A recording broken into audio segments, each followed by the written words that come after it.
Good evening, everyone. Thank you so much. It is after 6, so we are going to go ahead and begin. Thank you so much for being here. This is the annual Ward 5 Community Forum. We appreciate you being here. My name is David Riggleman. I'm the Communications Director here at the City of Las Vegas, and we appreciate you being here this evening. A lot of great things going on in Ward 5 over this past year. We're going to tell you all about that. We want to thank all of you who are here in person in the audience. We appreciate you being here in the flesh, but we also have people watching on television, KCLV Cable Channel 2, as well as online on live stream this evening. So to those of you who are watching, thank you for joining us as well. To those of you in the audience, you probably have already figured this out, but we have a great resource fair going on the concourse just outside the door here.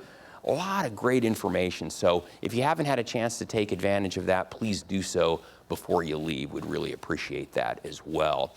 Something a little different this year. In the past, generally at the Ward 5 Community Forum, you'd hear from our various department heads, our directors. Well, this year, we have some new deputy city managers that have come on board. So you're going to hear from some of our deputy city managers tonight, as well as our city manager. So you got the brass here tonight, everybody. That's good. And then also, of course, we've got a keynote speaker tonight. It's none other than Kathy Thomas. She's going to give us an update on homelessness. It's an issue, obviously, all across our city. Kathy will talk about that. And of course, you're going to get an update on the 100 plan, which is basically the roadmap for the future of Ward 5. So you get an update on that this evening as well. In addition, we want to mention for those of you here in the audience, we have our city staff here from the clerk's office, from Human Resources, Parks and Rec, and Public Works are all here. So if you have questions about any of those things, maybe it's a road project, maybe it's a parks program that we have coming up, those folks are out there and can answer your questions. And again, for those of you here in person, we can validate your parking for free. So talk to the clerk's office on that as well. So some good information there all the way around. So without further ado, I'm going to introduce the man of the hour. It's the person who represents Ward 5 is none other than the incomparable Cedric Creer. Let's give him a big round of applause, everybody. Thank you. David sounds the same in person as he does on TV. If you watch the Access TV, he sounds exactly the same, and he's great. You know, he was a former newscaster when he first came to town. How long ago, David? It was a long time. Yeah, and Channel 3, and I remember him growing up and seeing him when he'd be out, there's a fire going on, and David be right there. There's something going on, David be right there. And so it's great to have him here with the city as our director of communications. And so we are blessed to have him. He heads up all our communications for the entire city, public relations, KCLV TV, et cetera. And so we're really happy to have him here tonight. So I just want to welcome you all to our Ward 5 Forum. This is our 6th forum. We started this when I got in office, and the premise behind it was this. I want to make sure that we are accountable to you and us as citizens of Las Vegas and citizens of Ward 5. We said we were going to do certain things in our community. We are doing exactly what we said we were going to do. We have made a lot of progress. You might have heard me say this, that we're moving at government lightning speed on a lot of projects that are taking place throughout the entire ward. And this is not just in the historic west side, but in downtown Las Vegas, Symphony Park, in northwest part of town, going into Lake Mead and Rainbow. We've made a lot of progress on a lot of different things. And so we're continuing to move our community forward. And that's important because it's all about progress.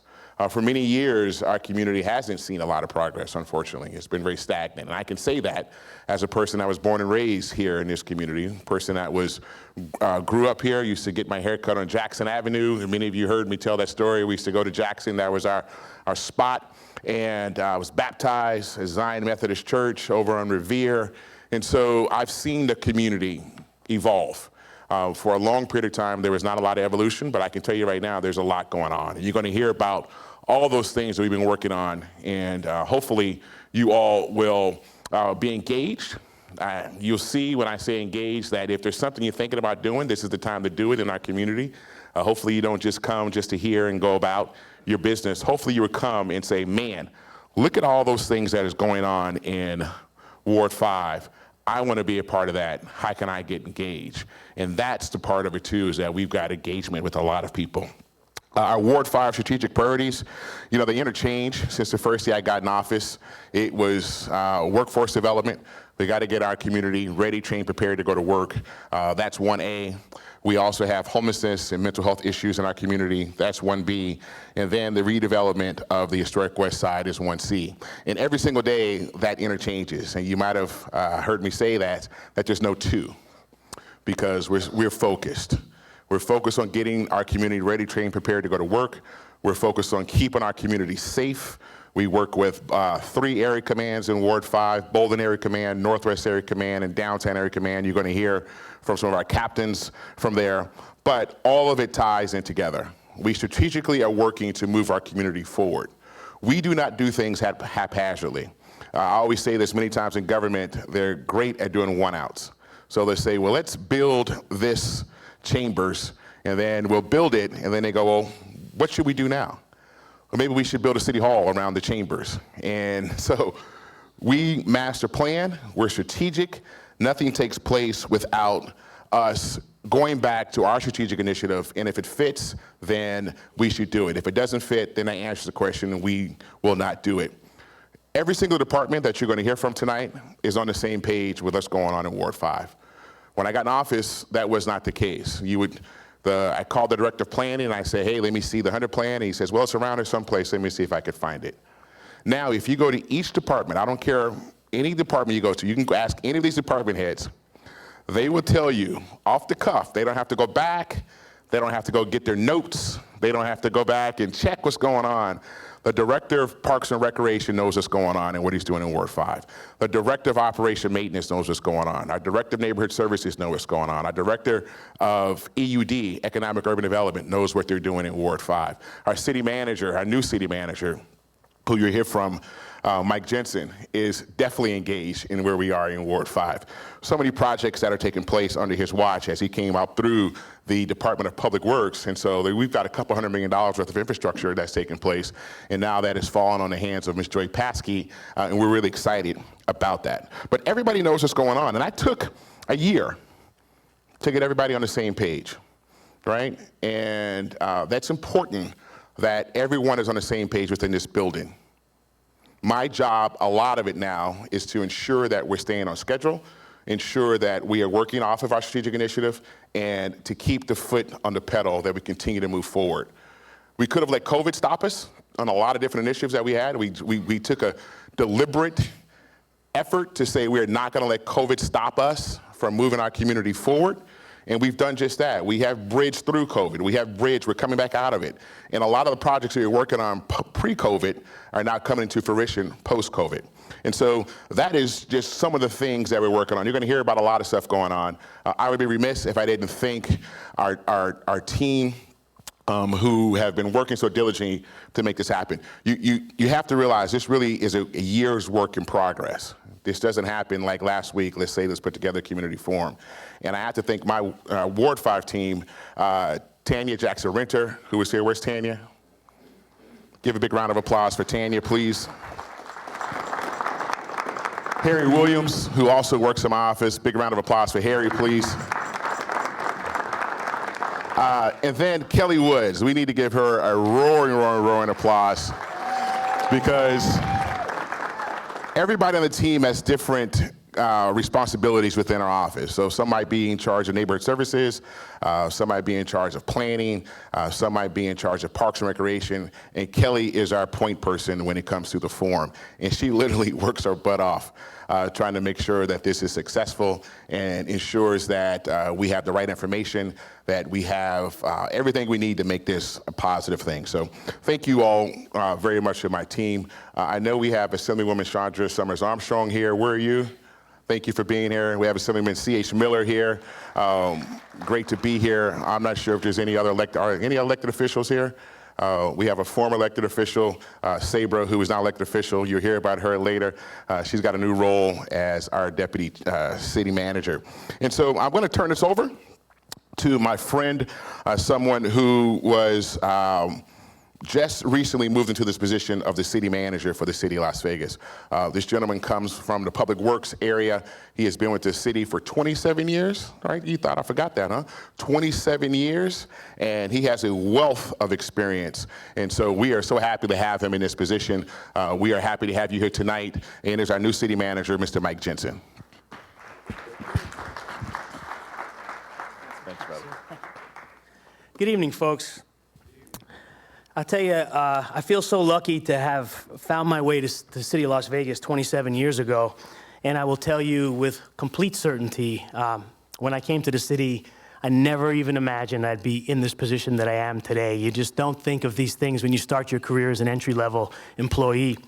But what I will also tell you is, in the last 5.5 years since Councilman Creer has been in office, I've been lucky enough to work with him probably more than most directors at the city, because on the public works side, on the infrastructure side, there's just so many things going on, so many good things. And what I will tell you all, if you don't already know it, Councilman Creer is hands-on. Councilman Creer is hands-on, and I'm going to give you some examples. I've done ride-alongs with Councilman Creer during the day. We ride along and go to parks and look at parks and see how can we improve parks. How come we don't have a scoreboard here? How come we don't have some new lights at this location? We do those daytime drives. We've done nighttime drives, nighttime ride-alongs, where citizens have said, hey, some of these streets, the lights aren't very bright, or this alley's got some problems. We've done nighttime ride-alongs to investigate those concerns from the residents and then took action. And you hear that a lot from Councilman Creer. We do things and we take action. I'll give you another example. You heard Councilman Creer mention during COVID, right? We didn't want to have things stop. During COVID, to make sure that things were still going forward in Ward 5, I remember meeting with Councilman Creer at his house in his backyard. Everyone was trying to keep their separation during the peak of COVID, but we wanted to make sure projects were still going and nothing was getting slowed down, even with the pandemic. So I tell you, it's been an enjoyable process for me. Councilman Creer has known from day one that I met him that I'm 24/7. Whether it's a Friday night concern from a resident, a Saturday afternoon, or a Sunday, we communicate all the time. And by having really good communication, stuff stays on track and our team knows how we keep things going. I am proud when I look at a map of Ward 5 and I look at how many things we have accomplished in the last 5.5 years on the Councilman Creer's watch. And I can look at a map probably more than other people and it immediately lights up to me. I can just see stuff all over when I look at it. And so as I was coming here tonight, I wanted to just do a quick list to share with you the things that I see when I look at a Ward 5 map. What I see when I look at a Ward 5 map in the last 5.5 years of Councilman Creer, I see a new fire station we did on Washington. I see a new police substation that we're doing on Fremont. You're going to hear more about that tonight. I see rehab parks that we've done all over Ward 5, like Hears Park. You're going to hear about that tonight. New parks like we did at Legacy Park off MLK. A new community center and rehab park like the Becker Tech Center. You're going to hear about that one tonight. Rehab community pool at Doolittle. Rehab Senior Center at Doolittle. You're going to hear more about that tonight. New parking garages in Symphony Park. A new library that's coming off MLK. New CSN Education and Training Center at the Westside School campus. You're going to hear more about that tonight. New scoreboards, I mentioned, splash pads at Children's Memorial, a widened bridge that was just completed over at Lone Mountain in 95, miles of roadway all over Ward 5 that have been improved, been rehabbed. New storm drains, things that you really don't care much about until we have those dreaded monsoons, right? But we did a lot of new storm drains in Ward 5. All along Alexander, new ones are coming. I see a man in the audience here from Northwest area, rural residents. He knows all about that project. So a new storm drain along Alexander that's coming. Ones that we did on Washington. Largest public works ever. I've told Councilman Creer in the past, up to now, it's been Las Vegas Boulevard reconstruction. But that's now going to be surpassed by the next largest public works project, a full reconstruction of the entire Rancho corridor from Rainbow all the way down to 95. Thousands of LED lights. We talk all the time about lighting. And dozens of intersection improvements for your children on their safe routes to school, adding a bus turnout here and there or a right turn lane. I'm telling you, folks, the list goes on and on. And again, when I look at a map of Ward 5, I know Councilman Creer is proud because he looks at it and he can see all those things that pop out. So I wanted to just run you through that. And with that being said, a quick introduction on our speakers tonight. As Councilman Creer mentioned, we have a number of new staff in the city manager's office. And traditionally, we've had most of the presentations be done by directors. But this year, so that you can get to meet our city manager team, looking at the org chart that you see here, our first speaker tonight is going to be Steve Ford. Steve Ford oversees the Parks and Rec Department, Public Works, and he also oversees community development. Steve's going to be followed by Sabra Newby. Councilman Creer mentioned Sabra. Sabra oversees Neighborhood Services Department, Department of Youth Development and Social Initiatives, also Department of Government Affairs, and last but not least, the Mayor's Fund. She's our primary representative on the Mayor's Fund. She'll be followed by Tim Hacker. Tim Hacker oversees the fire department. He oversees the municipal court, as well as emergency management. He's also going to be covering a number of projects from our Department of Public Safety as well. Who's not here tonight is our Chief Financial Officer. I know that the agenda was packed tonight, but our CFO, Gary Amling, he oversees the Department of Finance. He oversees the Department of Innovation and Technology and our IT section, and he also oversees our strategic initiatives. So with that overview, folks, I'm really pleased to introduce our next speaker tonight. And it's a fella that I've worked with many years at the city. We've almost been here together 27 years. Steve Ford, he's a man that's known to get things done. And so without further ado, I'm very happy to announce Steve Ford as our next speaker.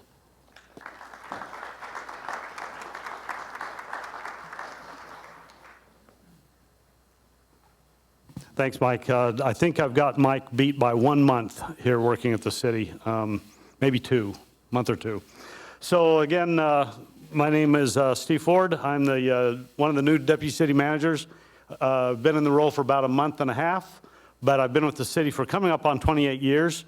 I oversee, as Mike mentioned, 3 departments. The Public Works Department, Joey Paskey, who is our new Public Works Director, who was just ratified at council about a week and a half ago. Parks and Recreation Cultural Affairs is run by Maggie Plaster. She has, she's in an acting role right now as that position is vacant. And then Seth Floyd runs our community development. So just as a real quick rundown on what these departments do, just as a quick reminder, Parks, Recreation, Cultural Affairs, we do all of our recreational programming, the youth and sports leagues, aquatics. They also do all of our cultural programming, all of our performing arts, our public art program, as well as our special events. All the special events that go through the city run through this, this department. And then, of course, we have the Parks Maintenance and Rehabilitation team. The Public Works group has our capital projects, so any of our big roadway projects, any of our big vertical projects like the one going on across the street is handled by our capital projects team in Public Works for the design and construction. They do all the transportation planning. We do all of the roadway maintenance, all of the infrastructure maintenance that's in the right-of-way, streets, sewer, sanitary sewer, storm sewer, flood control, and they also do the street sweeping. Public Works also handles our building maintenance and repair, as well as our fleet, both our light fleet and our heavy fleet.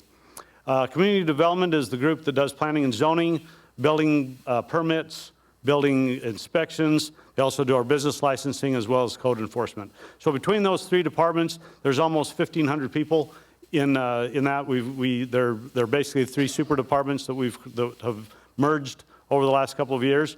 And so want to start off with our Parks, Recs, and Cultural Affairs group. In Ward 5, 2 community centers, the 1 active adult center, 2 cultural centers, 2 pools. We have 18 parks in Ward 5, and then the community garden that's up on Blankenship that we operate. So some of the fun stuff that we do that I want to just touch on, because Parks and Rec is known as the fun department, right? Because we do all the fun stuff. So this is a picture of a group that we've partnered with, a group called Move United and the Las Vegas Raiders. It's our newest league in the city. It is a wheelchair football league. And we received a grant from the Raiders and from Move United to create this league. They've been on a couple of, they went to Chicago to play in a tournament. They went to New York. And then at the end of this month, on the 21st and 22nd, they'll have a tournament here downtown in the Llama Lot where they'll be playing for a chance to go to the Wheelchair Football League Super Bowl. The newest community center that we have in the city is, I know Councilman Creer will be touching on this a little bit, but many of you are familiar with the Becker Tech Park. It's the only one like it in Southern Nevada where it is focused purely on tech for youth. We have all of these programs, everything from DJ, music production. We have a podcasting studio. We do 3D printing and coding. We have a drone soccer league that plays out of Becker Tech, and it's a really, really fun, unique place for kids, and it's a real gem in that community. We have a lot of citywide sports in Ward 5. The Black and Silver Football League won an award with the National Parks and Recreation Society as a community program, and then we've partnered with the Raiders for that flag football league. And then we have, the basketball, the softball, the youth sports at Doolittle, all of the community or the skills classes we have. And then we now have, thanks to the Vegas Golden Knights Foundation, we have the Vegas Golden Knights roller hockey rink at Lorenzi Park that we program and partner with them to provide programming to teach kids how to play roller hockey. I have actually had a next door neighbor who is a young man who rides around on the streets. And I was talking to him, he says, yeah, this is what they do to learn how to play ice hockey. That's kind of the entry pathway to learn how to play ice hockey. So we got that from the Vegas Golden Knights through a donation from the foundation. The other thing that we've recently completed at Legacy Park is the shade structure. I know many of you may have been to Legacy Park. The shade structure over the playground was kind of the last piece that we were waiting on. That was completed not too long ago, so that is now done. It was mentioned about the Doolittle Active Adult Center. So the Doolittle Active Adult Center remodel actually started out as an air conditioning replacement project. We were just going to go in and replace the air conditioning. And we said, well, the building's going to be down to replace air conditioning. Well, why don't we change the floor out? Well, the building's down. Oh, well, why don't we change out this? Oh, you know what? We could do the new entry or the new counter and all that stuff. So it turned in from a simple air conditioning project to a $1.4 million remodel of Doolittle Senior Center. And that is ongoing now and should be done in February of 2024. The Cultural Affairs also has a couple of projects going on. The We West Side, over on the historic West Side, was completed this past summer. We had a great great ribbon cutting for that. Very, very well received in the neighborhood. And then we have another piece of artwork going on in that vacant lot that's just south of James Gay Park. We have a project that's going to create a pathway from the historic West Side School to James Gay Park. And the plan is to have that little vacant part be kind of an art park. And so going forward, we'll have different art. We may rotate it. We don't know how that's going to work yet, but we're going to have art pieces in there so people can enjoy that as they go to the park. Some of the upcoming events, I mentioned we have the special events in our group. The events coming up, Doolittle, the Doolittle Halloween on October 31st, actually. This year is going to be held at Pearson. We flip-flop between the Pearson Community Center and the city and Doolittle every other year. The Day of the Dead on the 1st, the Kwanzaa in 23, and then the big one is Symphony Park. That's not till May, but wanted to kind of put that out there for your radar that's a big thing over here at Symphony Park with the Fine Arts Festival. Some of the improvements that are coming up, all of these projects, with the exception of the Hears Park rehab, is all funded and ready to go in either design or construction. Hears Park, we're working on some federal grant money to do that one, but the big one is on this list is Lorenzi Park. The tennis edition, we received almost $4 million from BLM, and it's called SNPLMA. That's a long acronym, Southern Nevada something, Public Lands Management Act, thank you. Yeah, it's a long acronym. So all of these are ongoing and in various stages of design. I want to jump over now to some of the public works projects that we have going on. You'll see from the blue lines and a couple of different color lines in here, of all the roadway projects and transportation projects that are now going on in public works, either in design or in construction. Some of these are called complete streets projects. Jackson Avenue is the one we just completed not too long ago. We had the ribbon cutting. The complete streets entails, the street rehab. We include bike lanes, other pedestrian access points, pedestrian safety upgrades.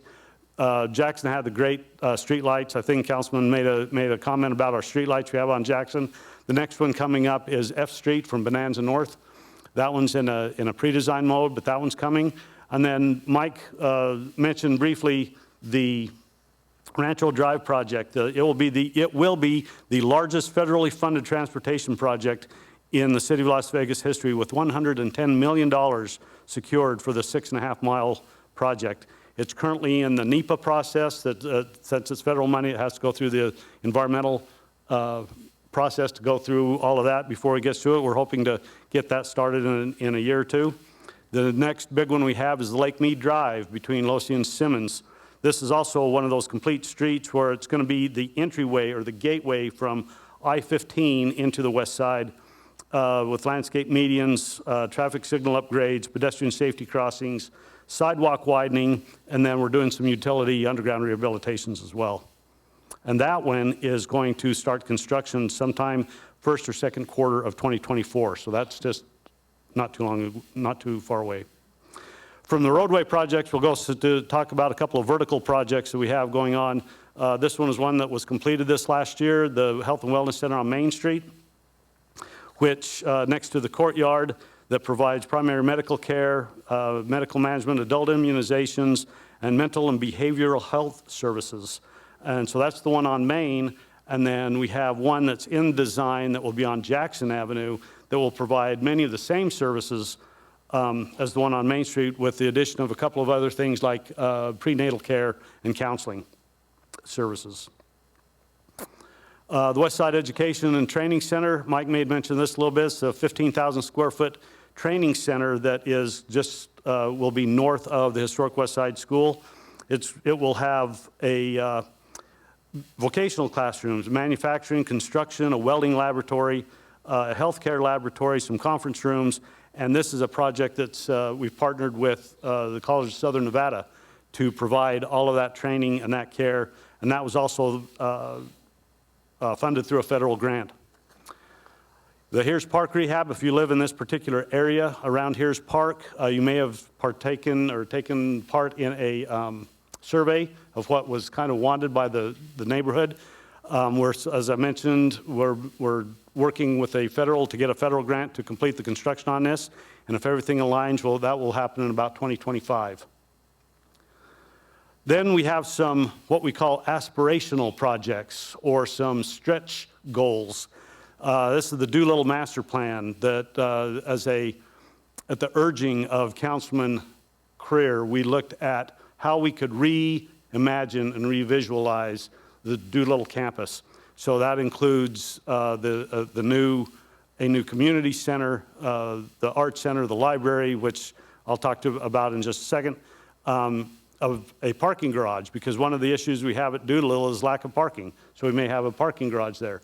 So at this point, we're looking at how we phase this, because it's a large project. It's a multi-year project. So how do we phase it, and how do we get the funding for those phases? So again, aspirational. But the one that I'm very impressed with, and this was really pushed by the councilman, was the Regional Adaptive Center at Fountain Park. So there's a vacant corner there at Ed Fountain. And what the councilman wants is an adaptive center that handles both recreational for those with physical challenges, as well as rehabilitation services. So this is a 60,000 square foot building that's got all of those services to help not only have recreation opportunities for those with physical challenges, but also rehabilitation services as well. And that one, again, is aspirational. How do we fund it? How do we get this going? Who do we partner with? How many people, how many different organizations can we partner with to make this a reality? So that's the Regional Adaptive Center. Switching gears real quickly to our community development. Again, they do the planning, building permits, business licensing. So, so this list has a list of almost all of the planning actions that are in our planning department right now, 243 separate actions as of the 1st of October. And so I thought I'd go through each one of these in detail to explain to you exactly what we're doing in all 243. Yeah, I don't think council wants me to do that. So what we're doing, what I'd like to do is just talk about some of the big high-level ones we're working on. Some of the stuff we're doing in Symphony Park, my colleague, Mr. Smith, will be talking about that here shortly, but we have the Marriott going up. So this is the private development, right? This is all the private development, not all the private development, but some of the big ticket items in the private development. The Symphony Park Marriott Hotel, the Blind Center of Nevada Affordable Housing Project near the Blind Center on the east side of the ward. Founders Academy expansion on Alexander and Leon, the Hollywood Plaza at Rancho and Jones, the Mount Sinai Church addition at Balzar and Concord, Symphony Park Parcel F, which is a 34-story mixed-use development that Ryan will talk about here in a minute. And then the Symphony Park garage expansion, the L Garage, which is the garage across the street, across the tracks, next to Symphony, the Smith Center. We're adding 3 levels of parking onto that with a bridge that will connect that garage with the Main Street garage. So if you go into one garage and it's full, you just drive across the tracks and you can go to the other garage. So that one's underway and in design and should be done within the next year or 2 years-ish. And then my favorite one, and I think is the crown jewel of this, that Ryan will also be talking about, is the West Las Vegas Library, which is the 2-story, 40,000 square foot community library there on Martin Luther King and Mount Moriah. So that,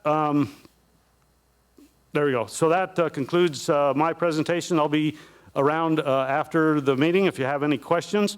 There's some contact information right there if you so desire, but I'll be around. So I thank you very much for your time and have a good evening.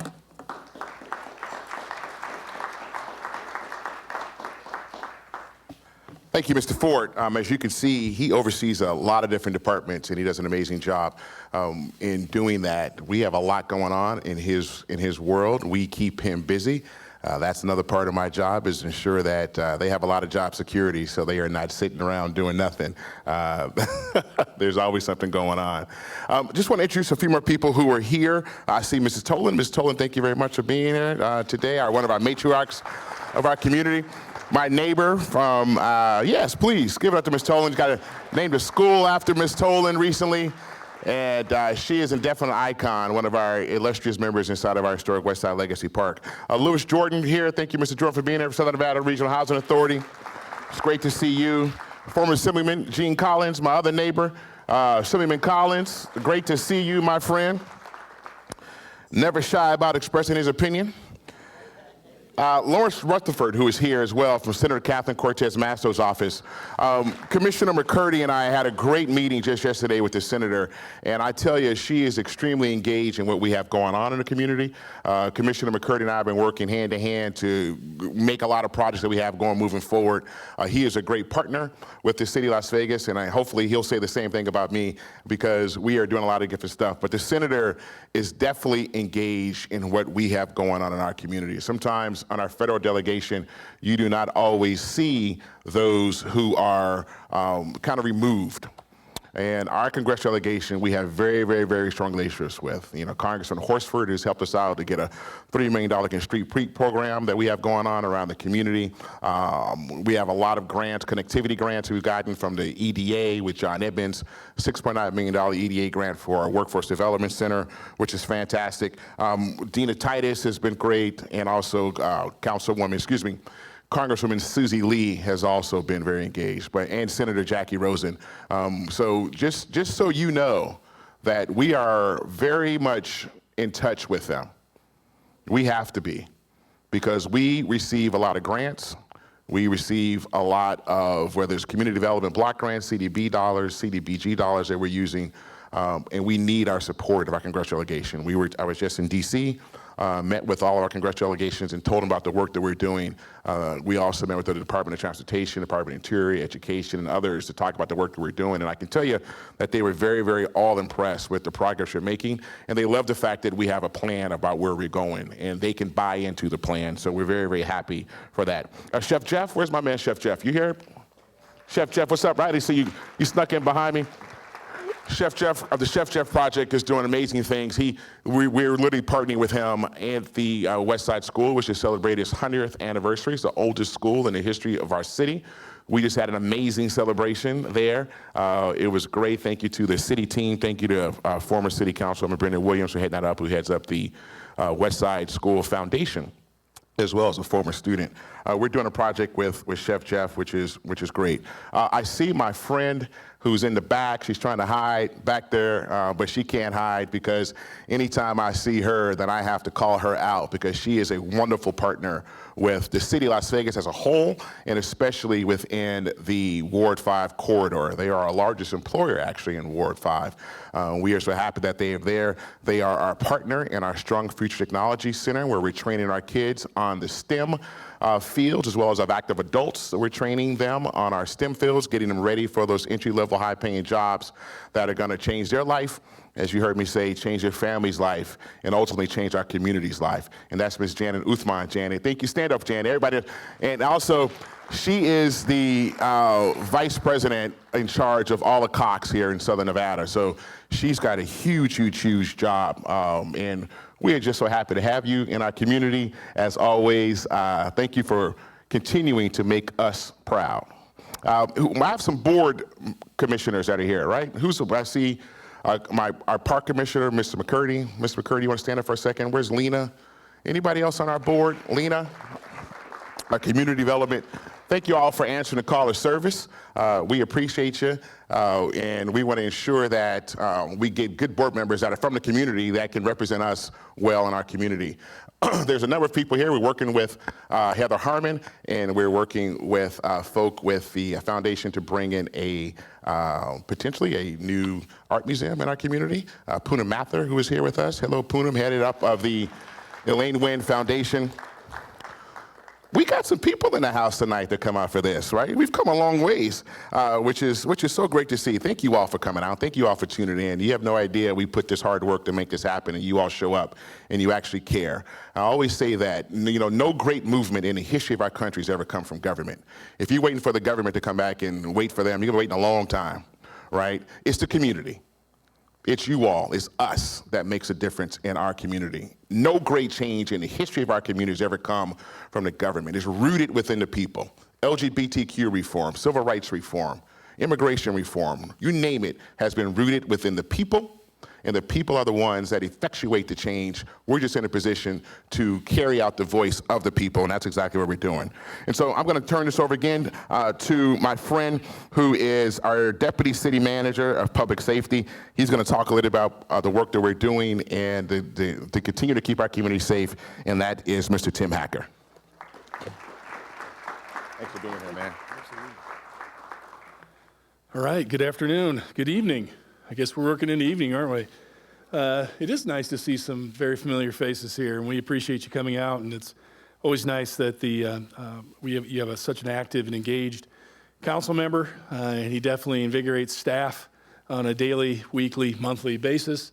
And then, as you've heard, there's so much activity going on, and you got to hear from our city manager, Mike Jansen, and you got to hear from Mike Ford about all the really exciting things that are going up and vertical and that you get to use and touch and play with. And now I get to talk to you about your insurance. That's what it feels like. Because I support the departments and the activities that you want, but you hope you never use. So I'm going to start off with our Department of Public Safety, which our marshals and our corrections, our animal protection services divisions. And frankly, you want them there, you want them doing the business that you want done, but you just really wish you didn't have to, right? But the good thing is that we got really talented people. And just from the forefront, our city marshals don't replace our police department, which is the Metropolitan Police Department. They are complementary to them. They are Category 1 peace officers, but we are able to support this. The City Council has supported having this unique group that can really attend to our public facilities, in our parks, in our public spaces, and really address those issues that are unique to our tourists and our commercial areas. And so I just wanted to throw this illustrated up because you've heard, and I know my city manager is looking at that map and he's seeing all these projects he's worked on for almost 30 years. But look how big your ward is, and this is, it goes all the way, east, beyond the 95. It comes back. It goes a little bit south of the 95. It goes beyond Rancho. It crosses over just a hair into even west of the 95 and goes all the way north almost to the 215. So it's a very big ward, a very diverse ward, and the councilman is doing a great job of representing and bringing projects to that ward. So just some statistics. Everyone's always interested in, well, what kind of activities do you see? And so I asked Chief Jason Potts, who's here, and I think the councilman's going to acknowledge him in a minute, but he's been with us just a little over a year, and he loves data, and he makes decisions based on data because that's really what this city is prides itself upon, is that if we're using the resources you give us, that we're going to use them in a way that is going to return the best on your investment. And so you can see that Ward 5 is a very busy and does receive a lot of calls, a lot of activity from our DPS, but frankly, that's a little bit skewed because you have a big chunk of our tourist corridor, our Fremont Street East, where our human services are located down on Owens and all of that. So there's a lot of activity. There's a lot of people down there that just oftentimes just need some assistance and some attention. So that skews the numbers because, frankly, hopefully you're seeing in Ward 5 that the efforts of all the improvements, all the lighting improvements, all the public improvements, all of the additional attention from Metro and DPS is starting to pay off and create a safer community. And that's important to us. So there are a couple of things when you're looking at how do you specifically address issues within these unique corridors, FSE, our Fremont Street East. We've stood up a couple of different teams under Chief Potts, and the conditions team is one of those that really allows a unique unit that is hand-selected to do more than just patrol, that they are embedded in these areas, our tourist and our commercial areas, and they're responding to calls and activity. As you can see, that they are definitely being responsive to what's going on in these areas, and that there's been arrests and citations that have increased dramatically, and that's because of focused attention and intervention. The chief likes to call things hot. So it's a hot zone, it's a hot person, it's a hot activity, it's a hot area. And so through data, he can have teams that are very much focused on those areas. And instead of just being reactive, we're being proactive. And that's something that the community in our council expects of us. So, what are we doing in addition to that is what kind of investments are we making to be more of a presence? And so this is a very unique opportunity. An outgoing sheriff, who's now our governor, was talking with the city and incoming Chief Potts, and then our new Sheriff McMahill and his team embraced this idea. There is going to be a police substation that is going to be actually more than jointly manned. I'll have two Metro and DPS will be there as far as law enforcement, but also the Fremont Street Experience has a very large security contingency. You may or may not know that, depending on how much time you spend down there. So they're going to be there as well. And so the three of us that have worked together in a fashion that's been sometimes, a little bit disconnected, we want to make sure that we're connected. And this substation is going to allow us to do that. It's a huge investment that the city's doing, and Metro is going to staff it on an ongoing basis, and then FSE is going to, again, have a presence there. So we're going to be sharing information. We're going to be rolling out during, when we start our shifts.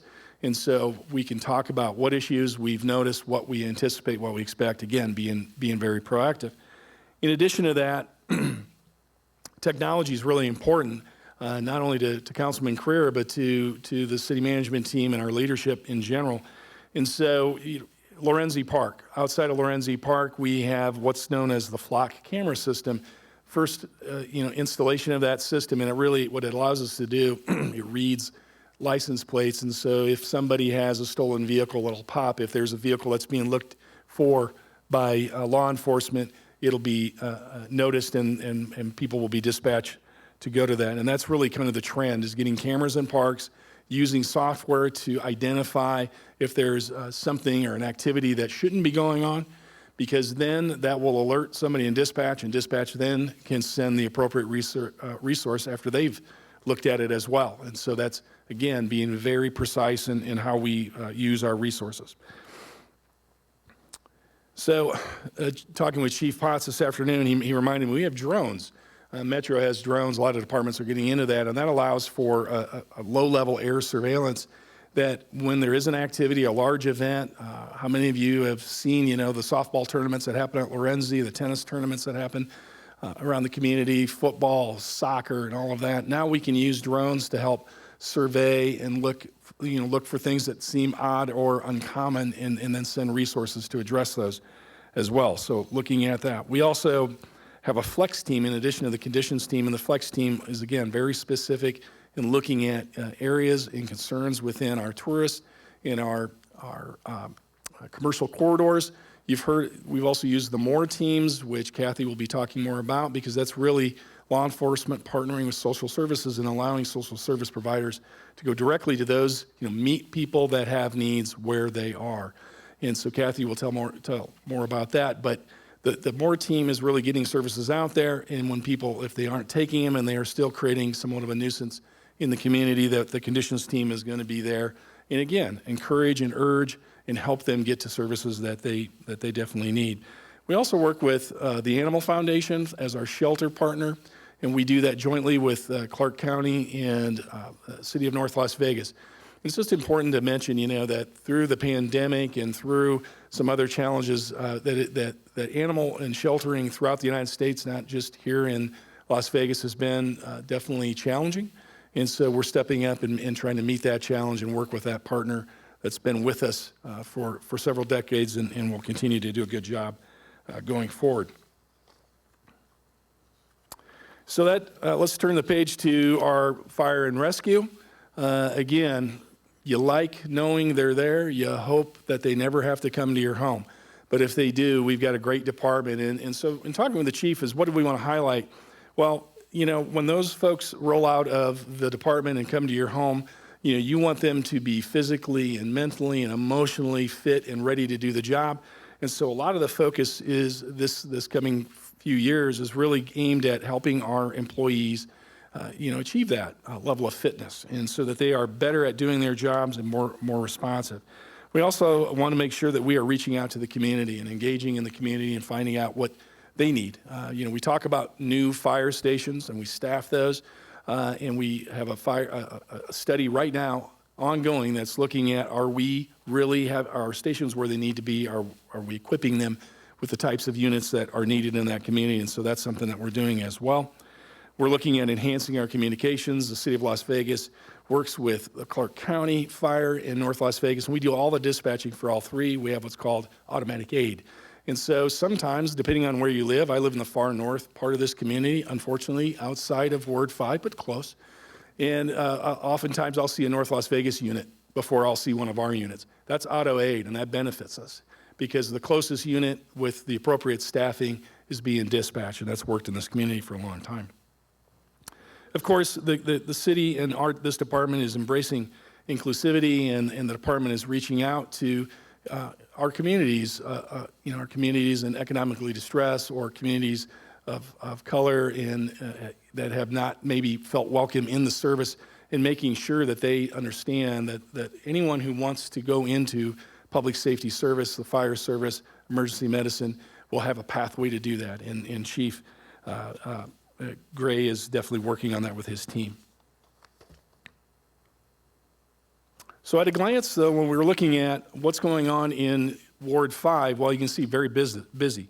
Incidences of over 40,000 have been called in. The fires of over 3,200 EMS calls. That's the bulk of our business is emergency medicine. It's almost over 36,000. You can see hazmat's involved. Technical rescue. Unfortunately, our bomb squad has had to respond. That's more than likely down on our tourist and our commercial corridors than anywhere else in the community. And it's something that looks suspicious, and so they're called out. Luckily, we have that asset available. But you can see a very, very busy group of a lot of calls. And I got to tell you, if you stack us up against any other fire department of any other metropolitan community, you're going to find that we're not a follower, we're a leader. A lot of what Chief Gray and his team are doing is being mimicked and copied around this nation.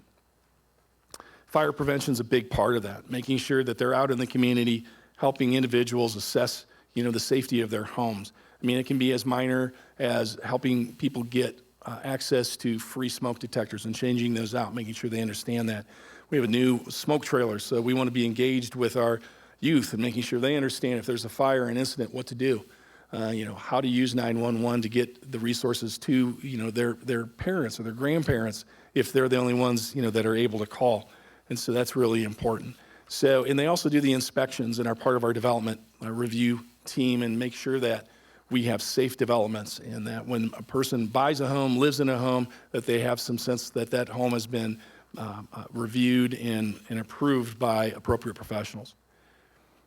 So I also have the pleasure of supporting our municipal court, and our municipal court is very unique in that it's not just, there to smack that gavel and take a fee, that they're really there to be leaders in trying to find and get and take people and move them to different resources. And so we have specialty courts that really address areas with about veterans that are caught in a judicial cycle, or women, or if it's mental health, or if it's drugs, or youth. We have specialty courts that address that. Even the homeless is one of our most recent specialty courts because they have challenges that are unique. And one thing our courts have understood for a long time is that you don't solve social issues in jail. That's not how you're going to break those cycles. That's not how you're going to move people into a healthier, more stable environment. And so our courts have embraced that. Legal aid. A lot of people go and they have cleaned up their life and they want to now get jobs and they find that they're stymied because they have a record, something that they forgot about. That could have been decades ago. And so we work with the Southern Nevada Legal Aid Society to go and do expunging and sealing of records. And then a resource fair to make sure that the public realizes that there can be a connection to housing and treatment and other needs through our court system. It's not just where there's a judge in a black robe smacking a gavel down, that there are caring individuals that want to steer folks into the needs or to the specialty needs that they may need and want. I also support our Office of Emergency Management, and they're a small and mighty group, and this is definitely a group that you hope you never have to lean on, but you really want to know that they're there, because they're the ones that have developed plans that if there's an earthquake or if the monsoon comes through and washes out public facilities or roadways, that they're a team that can stand up, they have plans, they can stand up centers to receive people and individuals and help the community heal and respond to that and work with the various departments that are engaged in, our fire, our police that are engaged in actually providing services during the emergency. But then there's, getting people prepared, and it's making sure that there's recovery after that. So there's some contact information. I probably took a few more minutes than I should, but I want to turn this back over to our councilman. And again, I'll be here afterwards as well if you have any questions.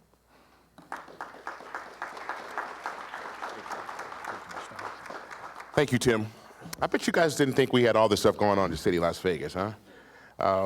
If you'd be very surprised about how the city touches everything that goes on in our life. And you see that today when you hear the departments talk about all the different things that go on every day. I just want to recognize Ishmael Carroll. Where's Ishmael? He's here. Hey, Ishmael, from Congressman Horst's office. Thank you, my friend, for being here. We know where the congressman is. He is in Congress trying to figure out what in the hell is going on. This is one of those times where you don't wish you had that job. But he has been a huge supporter, and it's so great to have him from our community and just so happy that he is in the position that he's in. If you didn't know, he's also in a very, very, very, very coveted position, a person from the city of Las Vegas, from right here in the 89106, and this gentleman is the chairman of the Congressional Black Caucus, which is an amazing feat. I don't know, it's pretty big. And so we're very proud of him. Please give him a big round of applause. One of the things that Tim was remiss on hitting on is the new 988 initiative that is now in place. I've been working with Councilman Knutson, Justin Jones, Commissioner Jones, members of Metro as well, Sheriff McMahill, and also members of UMC, Dr. Woodard and her team at Health and Human Services to work on bringing into our community something called CSUs, which stand for community service units that go out in the community where you experience some form of mental health, crisis stabilization units, that where you experience some form of mental health issues, you have a place to go that as far as comprehensive services to you. And then we talk about access and intervention on the street with them. 988 is a program, a national program, which is now in Southern Nevada. We've been working on getting that, where if you are experiencing an episode, you call 988 and you will be on the phone with a licensed person who can help you get through that. And so we've gone to Maricopa County and Phoenix looking at CSUs. We've gone to San Diego County looking at CSUs. Just to give you one example, San Diego County alone has 63 CSUs, and they spend $1 billion a year just on crisis stabilization units and intervention. So it's a big deal. As I mentioned, we have 3 area commands, metro area commands, and we work with 3 different captains and 3 different COP units, community officer policing. And we have one of our captains here tonight. Both of them, the other 2 that could not be here, of Northwest Area Command, Captain Raul Rodriguez, and then Downtown Area Command, Captain Brandon Orris couldn't be here because they are engaged in working on a rally that's going on for Israel-Palestine, what's happening there. And so they got pulled away, but they would have been here. But we're lucky to have here tonight our Bolden Area Command, who's new, is Brandon Clarkson. I want to bring him up. And then I also want to ask our Chief of Public Safety, Jason Potts, to come up here, our marshals, as well as our Chief of our Fire, Fernando Gray, to come up. And I just give them a minute just to introduce themselves. I want you all to know who they are, right? I want to put a name with the face, so it's just not just a name, and give them an opportunity to give you 1 minute. I know that Tim Hacker talked a little bit about what the work that they do, but I just want you guys to know who they are. So. Good evening. I'm Brandon Clarkson. I'm the captain of Bolden Area Command, so I'd like to thank the councilmen for inviting me to come over. Thank you for letting my peers couldn't be here tonight because of the crisis that are going on and the rallies that's happening right now. Obviously, it's very tense.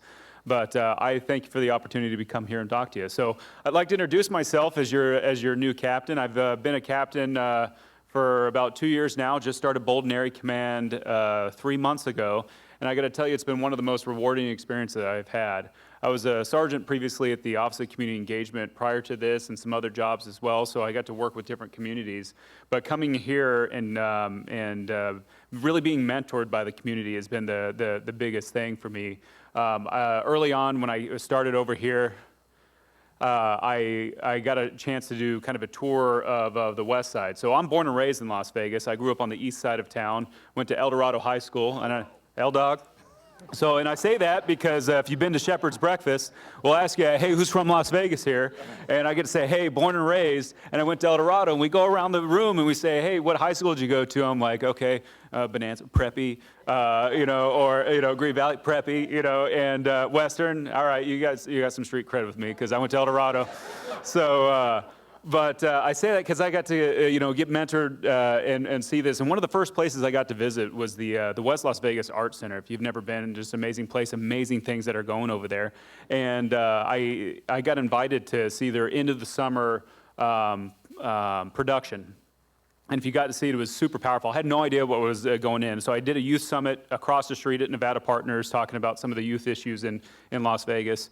And then one of the things that really resonated with me is I go into this room and I get to watch this production. And I got to meet all these kids before, and they told me all about themselves, and I got to see what they put together over that summer.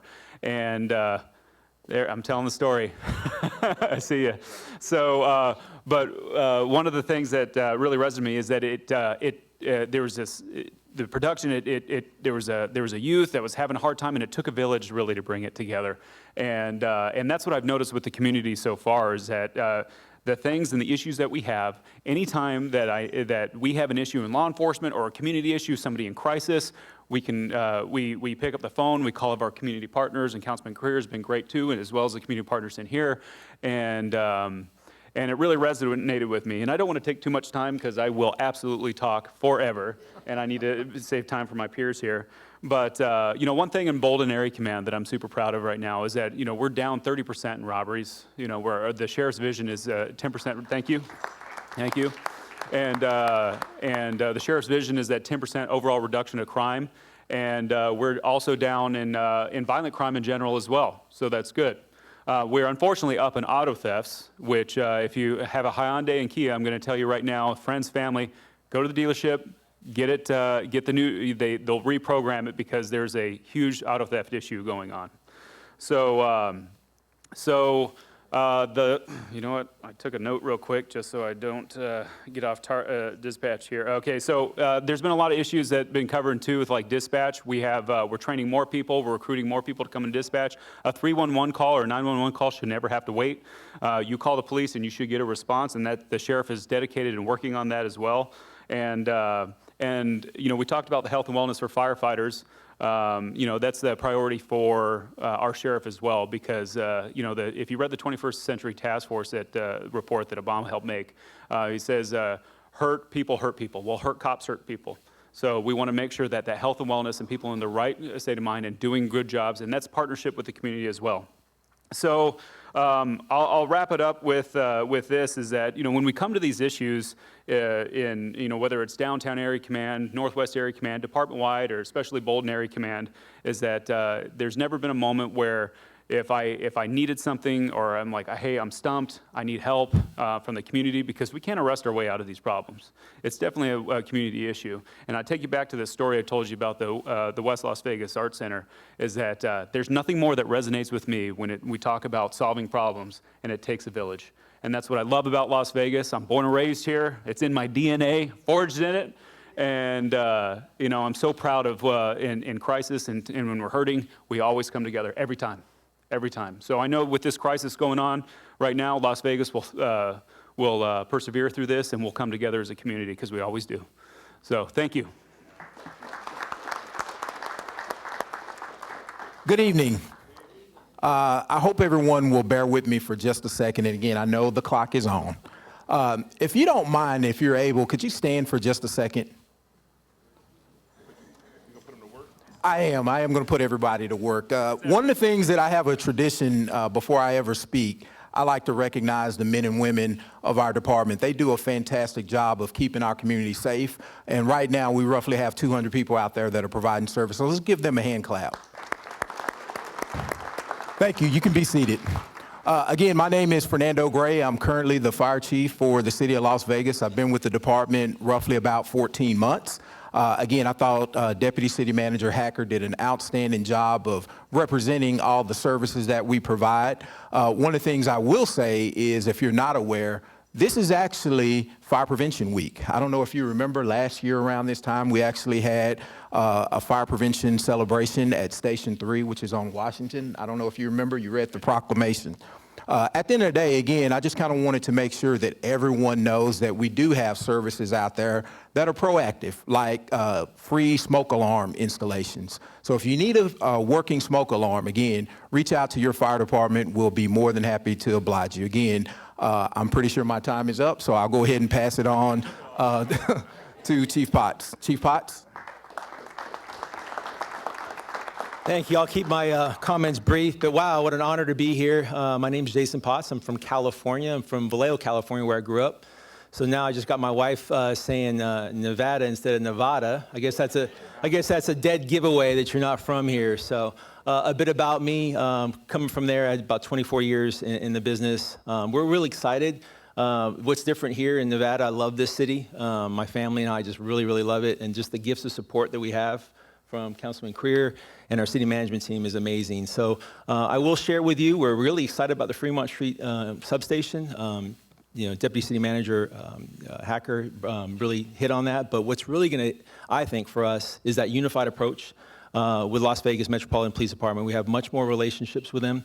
So we talk about relationships, partnerships, and friendships, and we're going to continue to do that.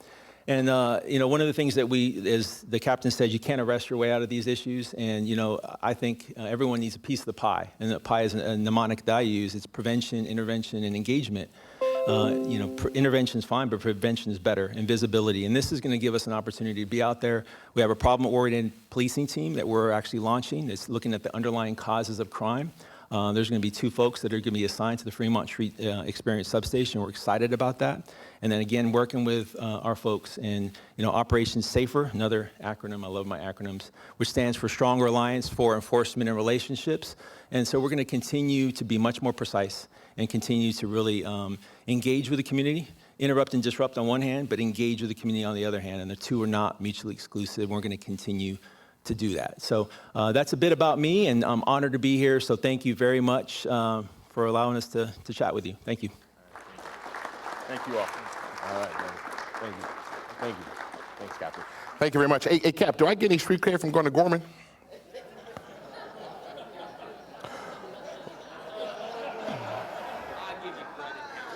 David Riggum, you give me some credit?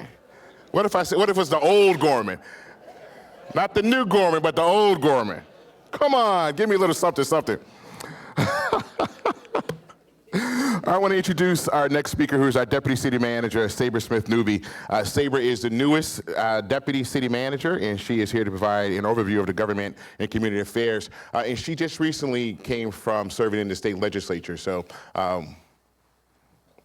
thank you for being here. Thank you, Councilman. I have to adjust this down quite a bit. As the Councilman said, and thank you for inviting me today, my name is Sabre Newby, and I am the newest, I think, just by a little bit, Deputy City Manager. I oversee the Departments of Neighborhood Services and Youth Development and Social Innovations and the Mayor's Fund and Government Affairs. But you are lucky to hear from the amazing Kathy Thomas Gibson later today. So I'm not going to go over that. I'm going to talk a little bit about the youth development and social innovation. They have so many great programs, but I'm going to talk about just a couple. The Adult Workforce Development Initiative is an adult training program. And the great thing about this program is that it actually provides also job placement and connections to some of our local unions, as well as financial supports for any tests or certifications that you need, uniforms, bus passes, and things like those. It also provides some soft skills. So when you're going out to get a job, it provides training in how to prepare for an interview, how to write your resume, how to do marketing of yourself and networking.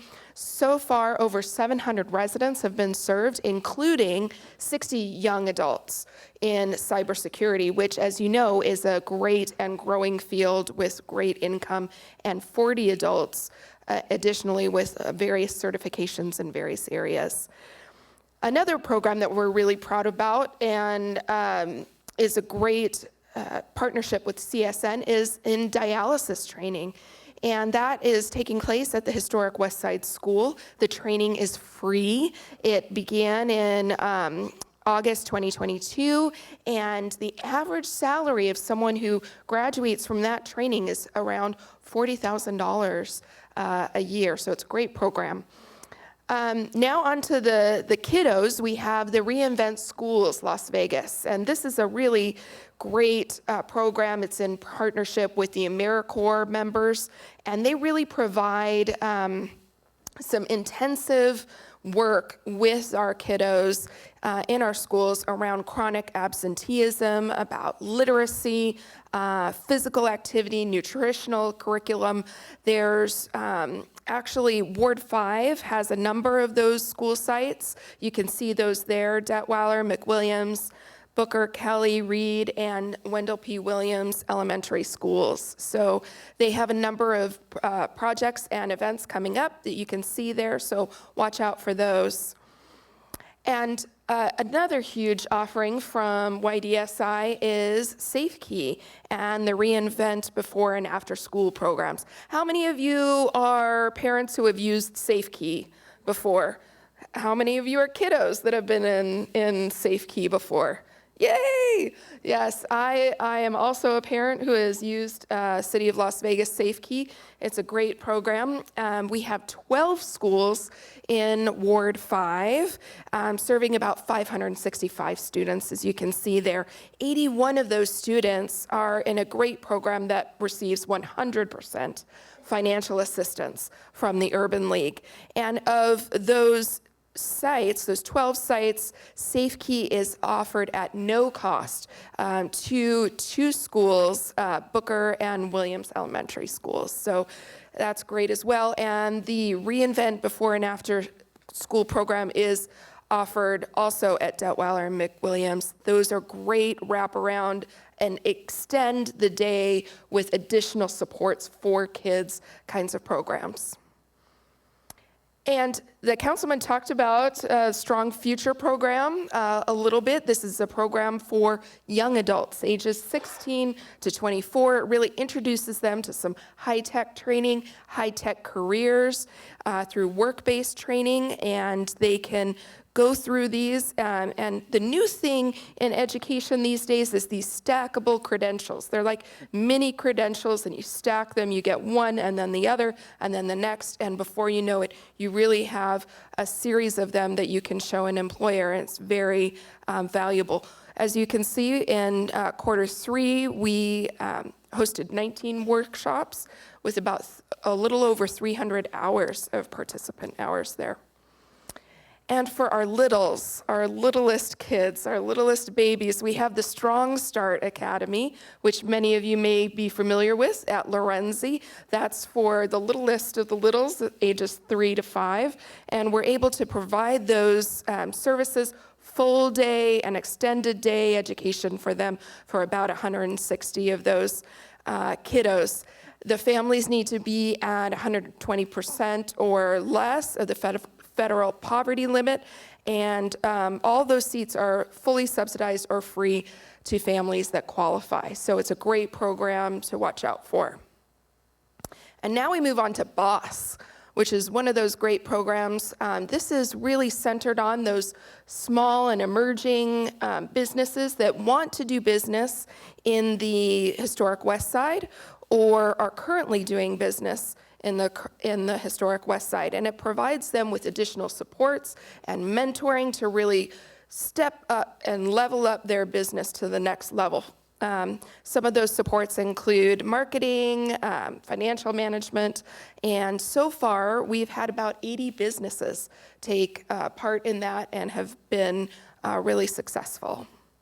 Now, I didn't know that I was going to be in the presence of famous folks here because I wanted to talk about the Chef Jeff program, not knowing that he was going to be with us in the audience. So Chef Jeff, I'm going to need a little autograph on my slide deck a little bit later. That's through a $1.8 million EDA grant, and it's a culinary training program, as I understand it, very intensive 6-week program, and it really takes those young adults from the beginning all the way through to have all the necessary tools to really go out into the workforce and build their confidence. To date, we have 3 cohorts. Is that correct, Mr. Chef Jeff, that have completed the program? So excellent work there.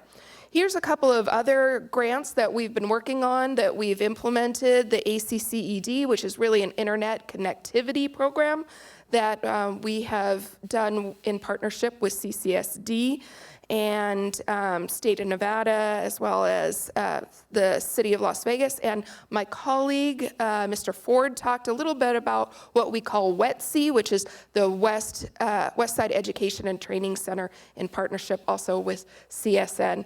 You saw the pretty picture of the building that's fully designed right now, and we're hoping that we are going to groundbreak on that in 2024. So look out for that. Now, I'm a gardener, and I love the Urban Farms project at James Gay Park. This is our first community-based urban agricultural farm. It's in these containers, and it's a great public-private partnership with MGM International, and it provides fresh fruits and vegetables free, as well as the nutrition workshops. We've had 11 harvests, and can you believe it, over 900 pounds of fresh veggies and herbs. 900 pounds. I could never get that out of my garden, by the way. They're much more successful than I am. And I just need to give a little plug here for YNAP. If you are a youth or you know a youth who is interested in getting involved in their community and doing a volunteer project to better their community, please take a look at the YNAP program. It is currently accepting applications now through October 31st. So these are grants up to $2,000, and it is intended for youth to build their leadership, to come together and provide volunteer hours to better their community. So check that out if you're interested. Again, it's open till October 31st. Another area that I oversee is the Mayor's Fund for Las Vegas Life. I just came from a great event with our new executive director, Sally Dobler, who has tons of experience and came to us from the Las Vegas Metro Chamber of Commerce. We finally got our separate nonprofit status about 2 months ago, and we're ready to roar out of there and do some great things. And finally, I also oversee the area of government affairs. I want to shout out to my former colleagues in the audience out there. There are a number of legislative session impacts, and I'll just go over those quickly. The Oakland A's Stadium did include a community benefits plan that's currently under development right now, so we don't necessarily know what that's going to look like, but we know that it's going to happen if the stadium happens. $200 million again for homelessness services, and it requires that each of the jurisdictions have a navigation center. That's also under discussion right now, so we don't know how that's exactly going to shake out, but we know that that money should be coming. AB 175 for the Clark County School District. Our esteemed mayor and council members recently appointed their non-voting member to that board. His name is Adam Johnson and comes to us with a lot of experience and education. AB 220 deals with some septic conversions. We don't have a ton of septics in the city of Las Vegas, but we do have some, and that helps defray the cost of connecting to sewer. And finally, SB 92 authorizes the street food vending, and you probably have seen lots in the news about that recently, and so the city is undertaking efforts to come up with rules for that. So I hope I caught us up on time, Mr. Creer. That ends my presentation, and thank you again for having me, and thank you for your time and attention. Thank you. Thank you, Saber, and once again, welcome to the city of Las Vegas. It's great to have someone here that can bring such a great experience. Saber's worked at the county, she's worked at the city, she's in the legislature, and she just brings a wealth of experience into our city team. One of the items that she talked about was our Youth Development Social Innovation department, and I personally think that's one of the greatest departments and innovative departments that we have in the city of Las Vegas. And we have to give credit, when you talk about YDSI, to Mayor Goodman for this. You know, the mayor has been a staunch supporter of education, not just as mayor, but long before she became, and her husband became mayor. She has been an advocate for quality education within Southern Nevada. When I was a young man and knowing her, she's been at the forefront of doing that, founder of the Meadows School in this department, providing all the wraparound services that the city offers. You know, we are not here to be the school district, but we're here to provide wraparound services where we can assist them where they come up a little short. Dr. Anthony Marintek, good to see you, my friend, who's the principal of Advanced Tech. Great to see you at ATEC. And now I want to bring up someone who is our Director of Economic and Urban Development, our EUD. EUD basically is responsible, I guess I'll let him tell you that, but to incentivize businesses and industry to come into Southern Nevada, generate tax base that we can reinvest back into our community. Before Ryan and before really we were actively engaged in this position, we would get dinged a lot from especially our legislators about where is EUD, how come they aren't involved, and how come they aren't engaged. And you know, look, there was some tough questions, and rightfully so. But I can tell you, as I mentioned, that we're all on the same page when we're talking about Ward 5 or one band, one sound. And so he is going to tell you all the things that's going on in terms of EUD and the work that we're doing to advance the entire ward. So Ryan Smith, thank you for coming up here.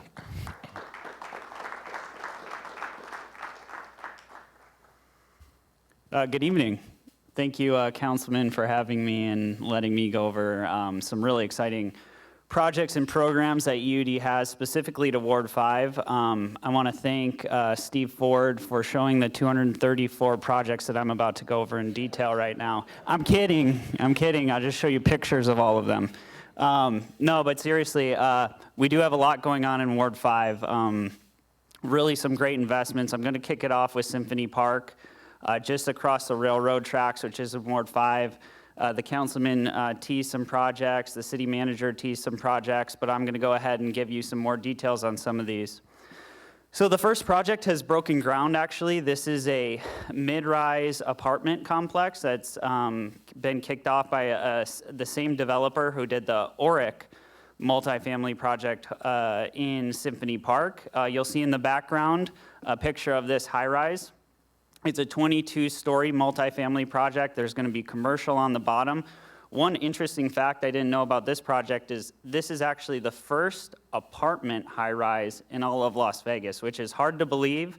This developer is out of Nashville, Tennessee, and when he came here, he said, I've done projects all over the country, and I can't believe there's not one of these in Vegas, so the first one's going to be here in Ward 5. The next project was a project we worked on for a long period of time. This is a brand new AC Element Marriott Hotel. They're about to close in November. The construction is going to begin in December. They're going to have job fairs. They're going to engage the community. And so if you know anybody looking for a new job that wants to get in the hospitality sector, this is definitely an opportunity for them. This is 440 key AC Marriott Hotel. One of our newer projects in the district is a brand new mixed-use campus-like environment. We have a 30-story, 300-unit condo tower that you can see there in the back. We're looking for a 30,000 square foot grocery store, which is much needed in the downtown core. We have 60,000 square feet of office in this project, and this is a group called Red Ridge Development, and the principal in this project also did another project in Symphony Park. So a lot of those investors that were successful in Symphony Park are coming back, building more there. So this is going to be a really unique project. We're hoping that this project breaks ground at some point next year. They just got their entitlements approved on actually on Tuesday evening here at the Planning Commission. This is parcel JK. I know we use a lot of letters here, but that road to the right of the screen is Bonneville. This is going to be a medical campus. We're hoping that the Luruvo Center for Brain Health expands into the first building you'll see at the front there. There'll be other medical providers coming in. We're working with the developer there, and we're planning, hopefully this will break ground sometime next year or in the first part of 2025. The councilman teased this project a little bit. I don't have as much information as he gave on this one, but no, this is extremely exciting for the city. This is one of the last parcels we have available in Symphony Park. Pretty much after this project, if this project were to be completed, which we're very hopeful and excited for, we really wouldn't have any more available land in Symphony Park. This would be an art museum concept, looking at 90,000 or so square feet. Again, we're just in the process of selecting the end user there, and we'll enter an exclusive negotiating agreement for that group to do a little bit more due diligence on the site.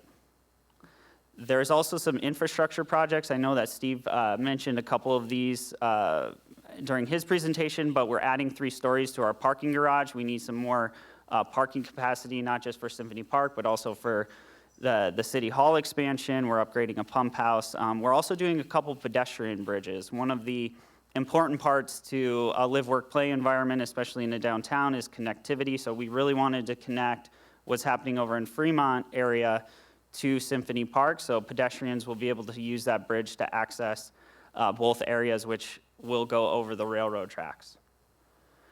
Transitioning to the core, more the core of the west side, this is one project that we have been working with the developer on. This is on the corner of D and Jefferson. This would be 102 workforce apartment units, all between 60 and 120% of AMI. This kind of coincides with the theme of the CSN Workforce Training Center and really creating an environment where we have job training skills as well as affordable living. Part of this concept also includes a market hall, which would be backed and underwritten by the city. So a lot of entrepreneurs, especially in F&B in the area or part of Chef Jeff's programs, can come in, and if they have a concept, they can kind of test it at a low cost in a micro concept. You've probably been to a food hall somewhere across the country, and then if their product, their business is succeeding, we're hoping that they then go into a larger brick and mortar facility somewhere in the historic West Side, maybe Jackson Street. This project is going to break ground in Q2 of next year. I know this was talked about a few different times, and really one of the most exciting projects we have in the West Side. This is the historic West Side Library. As Steve mentioned, this is 40,000 square feet, 2 levels, $40 million project. We're working close with Kelvin Watkins at the library district. It's gonna be a beautiful state-of-the-art library. There's gonna be some really great amenities in there, so more to come. They're breaking ground on this project in December. So this is moving forward quickly. And again, a really exciting project that for the West Side right there on the corner of MLK and Mount Moriah. I remember sitting in the councilman's office, and we were sitting with Mario, and he came in and he said, you know, I really would like to expand the store. I think I can do more. I think I can do more with the bakery, more with the butchery, and really increase the footprint. We have a lot of people from the community that come in here, and I really want to grow it. The CVS was vacating their building just to the east of his facility. And the councilman looked at me and he said, we need to figure out a way to get this done, to help Mario to get this done. And so there was a lot of effort that went into this, a lot of different partners, both the city, the county, extreme support from the legislature and really our federal delegation.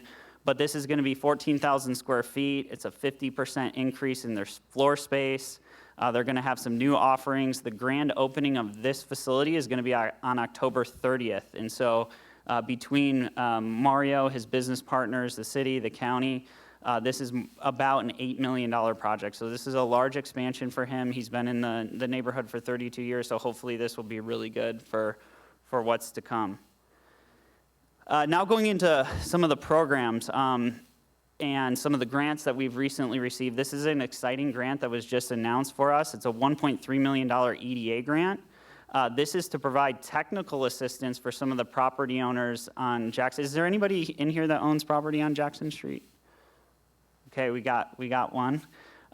So this is developing new projects can be very challenging, especially for property owners that have never done development before.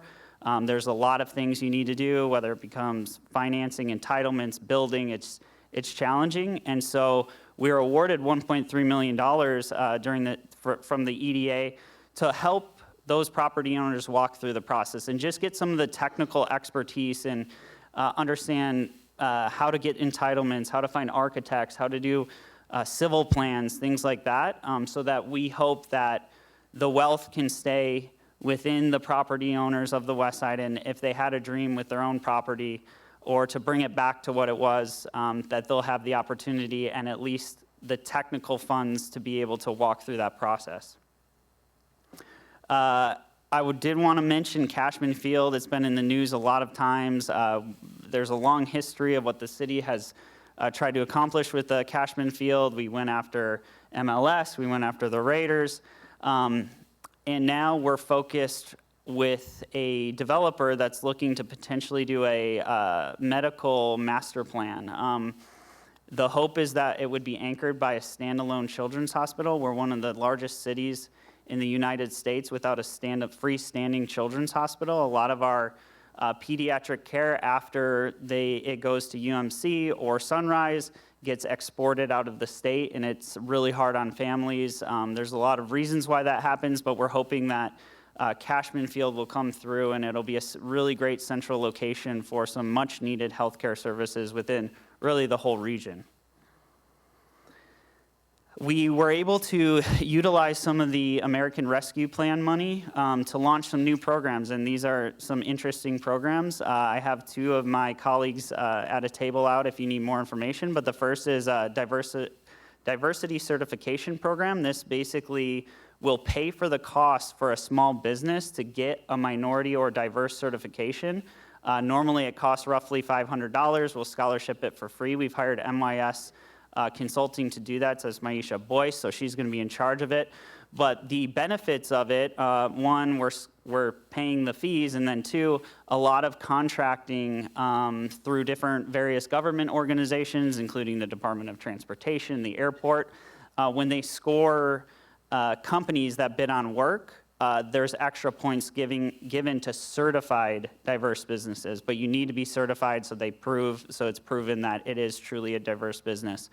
We also have the Las Vegas Entrepreneur Accelerator. This is with Access Capital and Nick Steele, as well as Shondell Newsom, and they are there to work with small businesses to help with business planning, help get capital, and an array of different services that can help your business. This is all free. It's paid for by the American Rescue Plan. I think I'm getting the eye on time here. We have a small business rewards program. I do want to mention this because if you do have a small business, this is basically free money. If you don't have a small business and you want some free money, download the Open Rewards app. If you download the app, you get $25. If you shop at a local small business in Las Vegas, you can actually use that $25 for free goods and services, and we're funding that so the business actually doesn't lose any money. So again, download that app. Lastly, we have the Business Protection Program. It was a $1.5 million budget, and we were basically granting small businesses money to help do some upgrades to the exterior or interior of the building. Especially during COVID, there was a lot of vacancy, a lot of buildings that nobody was in, and so we granted some money so that they could go and secure those buildings. Really quickly, we have our VIP program. That's a grant match that helps if you're doing exterior improvements to your business or your property. We can match some of those. We have a multifamily program. If you own a multifamily building that has 4 or more dwelling units, you can get some incentives to do some upgrades to that building to make it better on the interior or the exterior. We have tax increment financing. I won't go too deep into this, but if you have a large project, we have the ability to take the incremental value of the property tax and actually put it back towards some of the eligible costs of the project. So we've had about 4 projects in the city that have used this tool. Lastly, we have the Tourism Improvement District. So if you have a tourism-related project, you can collect some of the sales tax and can go back into, again, some eligible costs. There's some requirements here in terms of actually bringing in tourists to a new region. Our new market tax credits we use for the East Las Vegas Library. We'll be using them for the West Las Vegas Library. This is a federal program where this tax credit can go back into the project if there's enough community benefit and job creation. It's basically a forgivable loan after 7 years, so really great if you have around, it has to be at least a $6 million project. That's kind of the minimum for this to work out. And lastly, Opportunity Zone funding. All of the historic West Side is within an Opportunity Zone. The significance of this is if you're trying to raise money for a project really on the equity side, not the debt side, there's a tax haven for people that invest into that project. So it's a really good tool. The money needs to be put to work quickly. So if you do raise this type of money, you know it's going to come through and it's going to be spent fast due to the tax rules. So with that, I'd like to turn it back over to Councilman Creer to introduce our keynote speaker.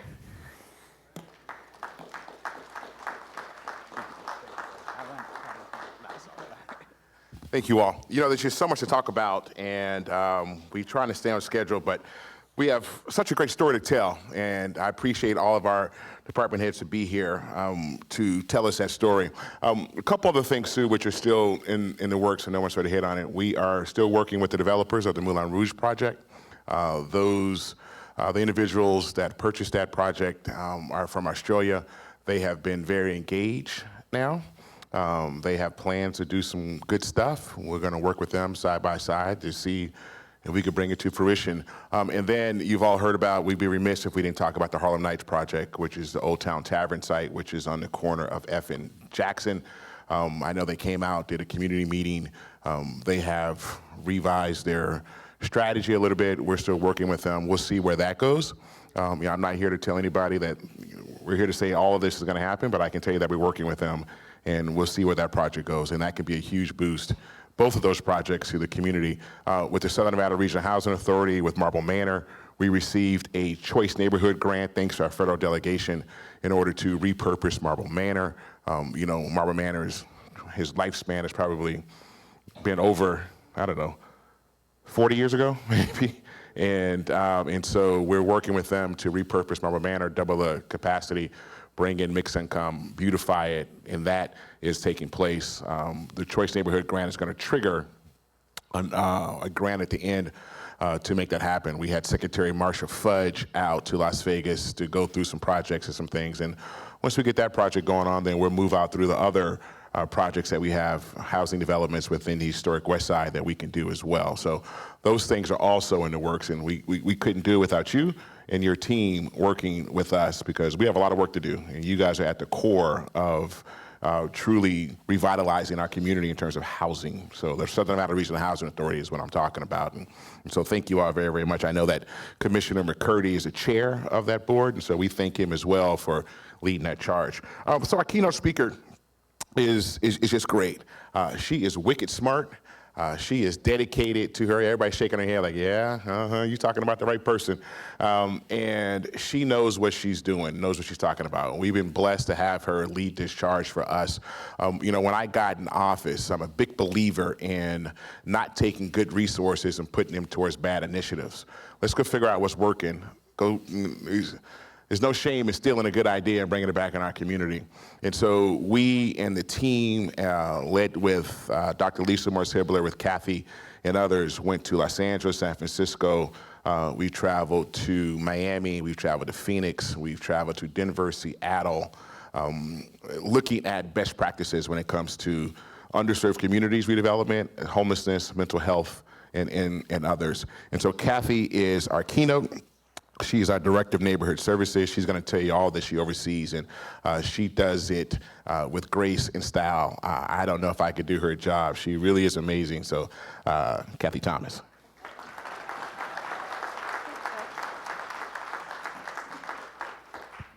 Yeah, I don't know if I can live up to all that build-up and keynote. Like I'm supposed to be entertaining and all that. I'll just keep it real. How about that?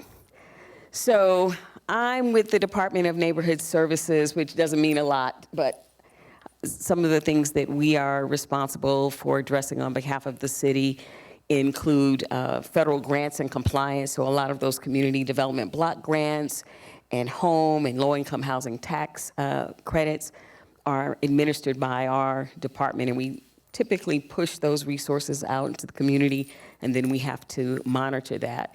We're also responsible for housing rehab. So there are programs where we fix the roof for seniors, or we help you navigate code enforcement to address all of those issues. That also comes out of our department. Seniors, veterans, that's our department. Diversity, equity, and inclusion, we are the lead for the city in that space. Neighborhood revitalization and community engagement, we are also responsible for that. The two things they asked me to speak on tonight are homelessness. So we have a whole division within my department responsible for homeless services. And they also asked me to give you an update on the 100 plan. 100 is not 100 years. We're not going to take 100 years now to get this done, although it might feel that way. It's an acronym for Historic Urban Neighborhood Design and Redevelopment.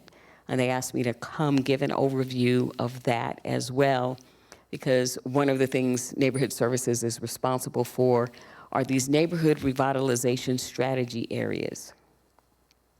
That's actually a federal designation where we go to HUD and say, yeah, we need to do some redevelopment.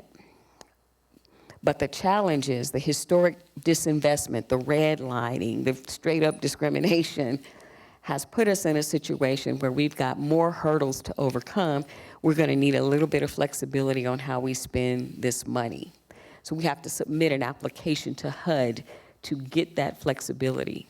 What does that mean? We get about $4 million in community development block grants. 80% of it has to go into capital projects, sidewalks, things like that. But when we get a neighborhood revitalization strategy area, we get to decide how we spend that money. It gives us flexibility. So I'll go a little bit over that. But I'm going to start with homelessness because I think I probably get the most calls, especially recently, about what is the city doing around homelessness? You're not doing enough. You're not doing anything. And I know it feels that way. It feels overwhelming sometimes. And so we want to talk about what we are doing and what those challenges are, and also get some resources to you, because this is not a challenge that can be overcome by government alone. It is a community challenge, and so we need some community solutions. So the city is part of a regional effort. You may have heard the term continuum of care. That's actually a formal term from the federal government. And it says a region, and we're the Southern Nevada region that includes us, Clark County, North Las Vegas, Henderson, Boulder City. That's our continuum of care. And that regional continuum of care gets about $14 to $16 million a year. But you know, like I know, that the majority of the problem related to homelessness is located in the city of Las Vegas, and to be specific, in Ward 5. So we needed to have our own continuum of interventions to address the specific issues that are happening right in Ward 5. Many years ago, before any of us were born, somebody made the decision to put all the homeless services in Ward 5. So all of your traditional shelters like Salvation Army, Catholic Charities, the Rescue Mission, they are all right in Ward 5. Additional services that might look like wraparound services like the Shade Tree for domestic violence and Help USA homeless veterans. Ward 5. Most of the group homes and halfway houses in our community in Las Vegas are in Ward 5. So we need to have a conversation about what a continuum intervention looks like that's focused on our urban core, because we're disproportionately impacted. Now, some could say that's because we are disproportionately compassionate, and we are, because we are disproportionately the location for places of worship, the churches, the mosques. Well, we are. But that doesn't mean we should bear the brunt of all the responsibility for a community challenge. So the graphic you're looking at is called a continuum of interventions. The whole regional thing wasn't moving fast enough, wasn't being responsive enough. And so we got challenged, my department got challenged by the councilman and others to be more proactive in the things that we are doing. So we said, not only do we need front-end things like street-based outreach, we need some back-end things like permanent supportive housing and the continuum all the way from this disciplinary, multidisciplinary approach to street-based outreach through triage and counseling and basic services through to traditional shelter partners. By the way, we did not define, part of what I'm gonna do tonight is dispel rumors. Can I do that? Because what I get a lot of is, well, you did X and that was wrong. So as the city began investing resources into addressing the issues around homelessness, we did not take money away from what we were already doing. So all those traditional shelter partners that we have been working with for decades did not get their funding cut. What this represents is an increased commitment from the city to support people experiencing homelessness. So we still support at the same level all of the crisis functions, all of the traditional shelters that we always, and when COVID hit, we actually increased our support.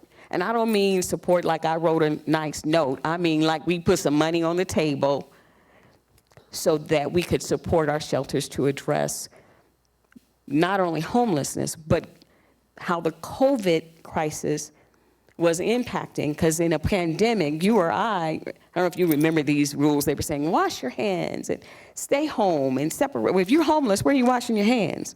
How are you separating? And so we were creating environments where the spread of COVID was gonna run rampant. The city actually put more money into this so that shelters could expand their physical footprint so people could be 3 to 6 feet apart, and you remember all those rules at that time. So I want to dispel that rumor. The city also supports bridge housing, and we help build affordable housing, both for working class folks and for folks experiencing homelessness. So this is what the continuum of interventions looks like. I'm probably going to whip through a lot of this. So street-based outreach teams. MORE stands for Multi-Agency Outreach and Resource Engagement. It is a partnership with law enforcement and human service agencies. So both Metro and the marshals from DPS are involved. We have case managers and outreach workers, and we partner with institutions like the Salvation Army and WestCare and others. Why do we do that? Because people experiencing homelessness are not like this monolith. So we might be out on the street doing outreach, and there's a veteran experiencing homelessness. Well, the Salvation Army has a program for veterans that is also connected to the Regional Veterans Administration. There are enough VASH vouchers. VASH vouchers are kind of like Section 8 vouchers, but for veterans. We have enough VASH vouchers in this community that every homeless veteran could be housed. Let's say that again. We received an allocation of enough VASH vouchers so that every known homeless veteran could be housed. It's what the federal government calls functional zero. The system functions well enough for veterans. And when I say known, like we know who's been discharged in this area because the military will tell you that.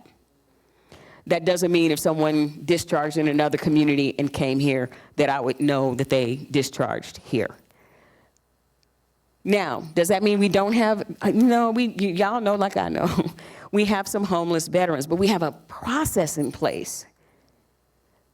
And so I need people on the street-based outreach team who know how to work that process, who themselves have been veterans, and can say, look, there's no reason for you to be homeless right now.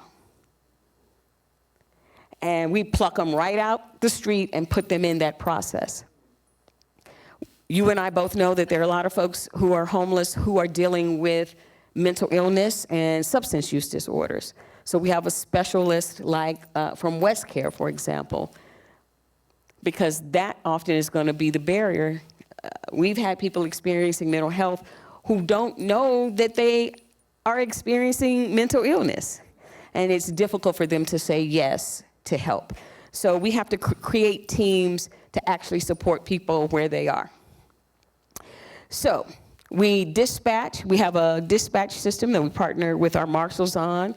To date this year, actually this is through September, 4,700 dispatches. That means somebody has called us to tell us about 4,700 different issues. Some of them are duplicates, but we have been to more than 2,400 sites and cleared almost 900 homeless encampments. We have 6,000 contacts, unduplicated contacts.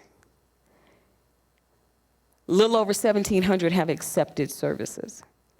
You say, well, Kathy, what happened to the other 4,400 folks? Homeless people have the right to refuse services. It is not illegal to be homeless. I'm gonna let that sit right there, and y'all will talk to me later. Next step in that continuum, low barrier triage. What do I mean by low barrier? Our traditional partners, no shade, I love them, work with them every day, fund them every single year. But our traditional partners have rules. If you come in, I'm gonna breathalyze you. If you have 2 pets, you can't bring them in. You got 5 trash bags with everything you ever owned stuffed into them. Yeah, you're gonna have to whittle that down. You can't bring those 5 bags in. You're in a non-traditional family, or traditional. You could be a mom, a dad, 2 kids, and a dog named Spot, and our traditional homeless services system can't and won't serve you. They'll break the family up.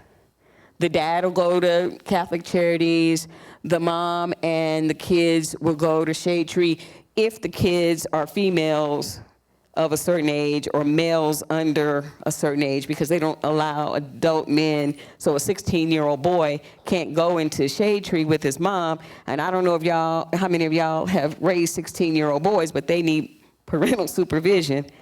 But we don't have a system prepared to do that. So one of the things we were assigned from the councilman to do was, well, where do people go? All these rules are happening, and I can't bring my pet, and I can't keep my traditional family intact, or maybe I'm a non-traditional family, it's 2 dads and a mutlin, I can't come in. And where did they go? Well, they stayed on the streets is where they went until 2017.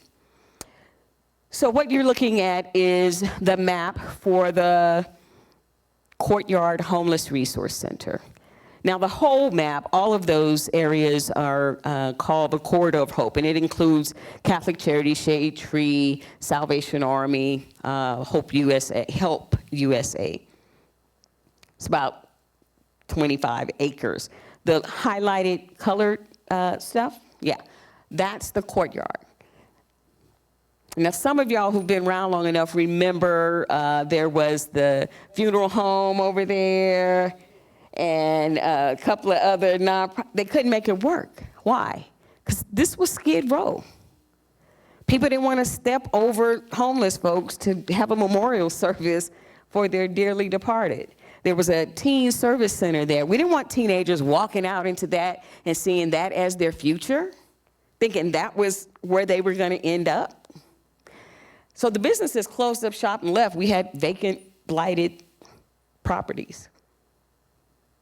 City bought it up and said, we can do better.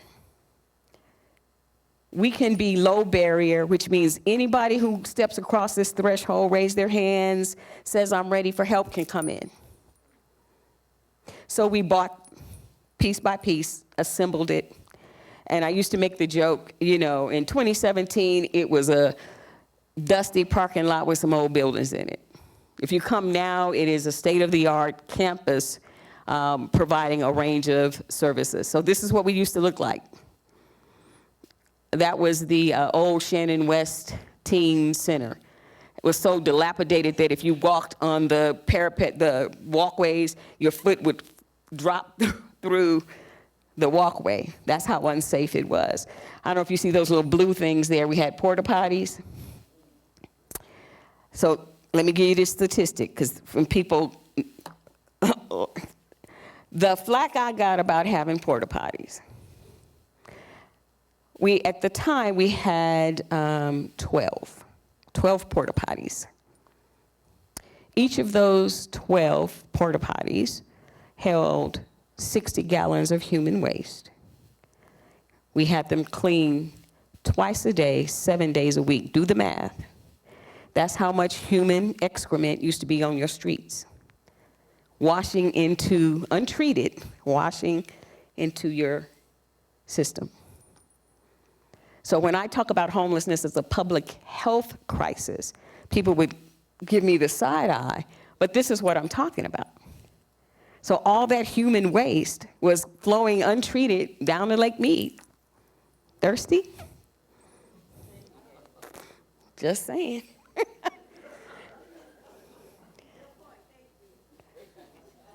Here's the other thing. You put porta potties out at Electric Daisy Carnival, it's okay. I put porta potties at the courtyard, they accused us of being inhumane.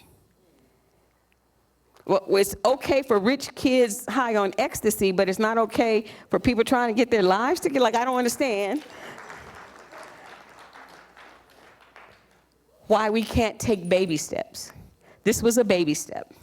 So we were serving just under 300 people when we started, and you see all the services we had at the time. Then we expanded, and you see the progress. Now we're serving over 500 folks, and we have permanent buildings, permanent restrooms, permanent showers, permanent dog run, permanent. My new staff people who just joined, their favorite thing is we have a hot box. We put your belongings in it and kill all the bed bugs, right?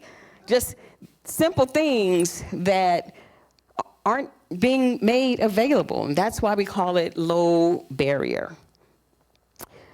We just did our full build-out, official opening in August, I think it was August. And now we have the wellness center on site. Across the street is the recuperative care center, which is medical respite for fragile folks. We have wraparound services, the state's on site, et cetera. We're sealing records. We have a second chance employment program. We have mental health services, et cetera, et cetera. Now, you've heard it often, some of you have heard it described as one-stop shopping. I don't call it that. I call it first step. Remember that continuum of interventions? This is the front door. People don't come to the courtyard. They come through the courtyard because we should be getting them connected to their next step.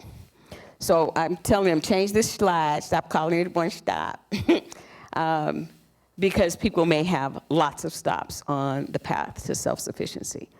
So we're running a little over 300 guests every night. We call them guests, not clients, because they can choose to be there. And we welcome them like you would welcome a guest into your home. We've seen 8,900 unduplicated clients. So let me dispel some more rumors. You know, every year, these official numbers, we've got 5,500 homeless. No, we don't.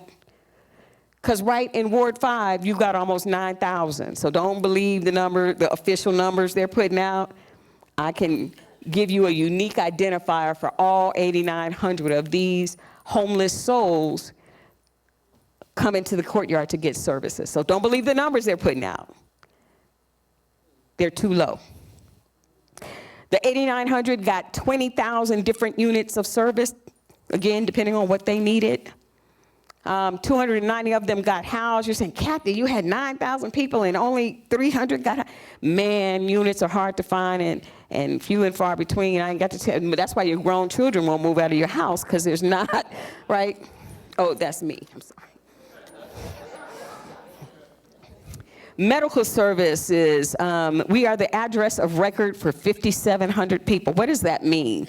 Homeless people trying to get their birth certificates sent to them, or trying to apply for a job, or trying to reconnect with their family members actually need an address. Homeless people working their way through the legal system and seeking to get on probation or parole need an address. And you're saying, Kathy, but they need a home. Actually, I want to just help them get out of jail. You can use us as your address of record. We'll work on that other stuff later. Okay. We get people's birth certificates, ID cards. That's what I mean, the 755 identification services. Sometimes you may be eligible for public assistance, but you can't prove you are who you say you are, so you can't even get the benefits to which you are entitled. So we have to help people get a birth certificate or an ID. Here are all the partners we work with. Again, this is a community challenge. We need a community-wide response. We aren't going to do it by ourselves. And as Councilman Creer has said repeatedly, the transformation happens with the people. So those are our partners. We get a little bit of change from the Mayor's Fund. You heard about that earlier. Philanthropic dollars that want to support people becoming independent can provide those donations to the Mayor's Fund, and we use those donations to help people get steel-toed boots so they can go to school, so to pay for their licensure so they can be a nail tech or a nurse, as most recently. And we are very flexible in how we can use those funds because they're donated funds as opposed to my federal dollars where I have a lot of restrictions. Okay, Recuperative Care Center. If you or I have an outpatient surgery at the hospital, they cut pieces and parts out of you or off of you, they send you home to rest and recuperate. If you are homeless, they'll give you the surgery, they'll cut pieces and parts off of you or out of you. Where do you go? Behind the dumpster? A shelter with 300 other men. They discharge you because you can't stay in the hospital, right? Where do you go? Now you come to the Recuperative Care Center. This was a demand of Councilman Creer that we were happy to respond to. One of the places we visited was called Circle the City in Phoenix, Arizona. Fabulous. And they were doing medical respite for medically fragile homeless folks who need subacute care. What does that all mean? It means you're not sick enough to be in a hospital bed, but you're not well enough to fend for yourself on the streets. Let me dispel another rumor. Homeless people are not the primary creators of crime. They are often the victim of crime. So if I'm sick and frail and unable to fend for myself, I'm a mark on the street. You're going to take whatever I got, my tennis shoes, my wheelchair, my money, my dignity. You're going to take whatever I have left because I can't fend for myself. Recuperative Care Center is a medical respite model that gives you a place to heal, a bed, 24 hours, by the way,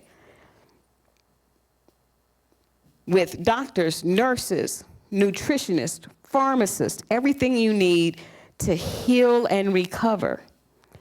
The beauty, though, is that nearly 60% of the people who come here are discharged into housing, not back to the street. Yeah. We only have 38 beds, though.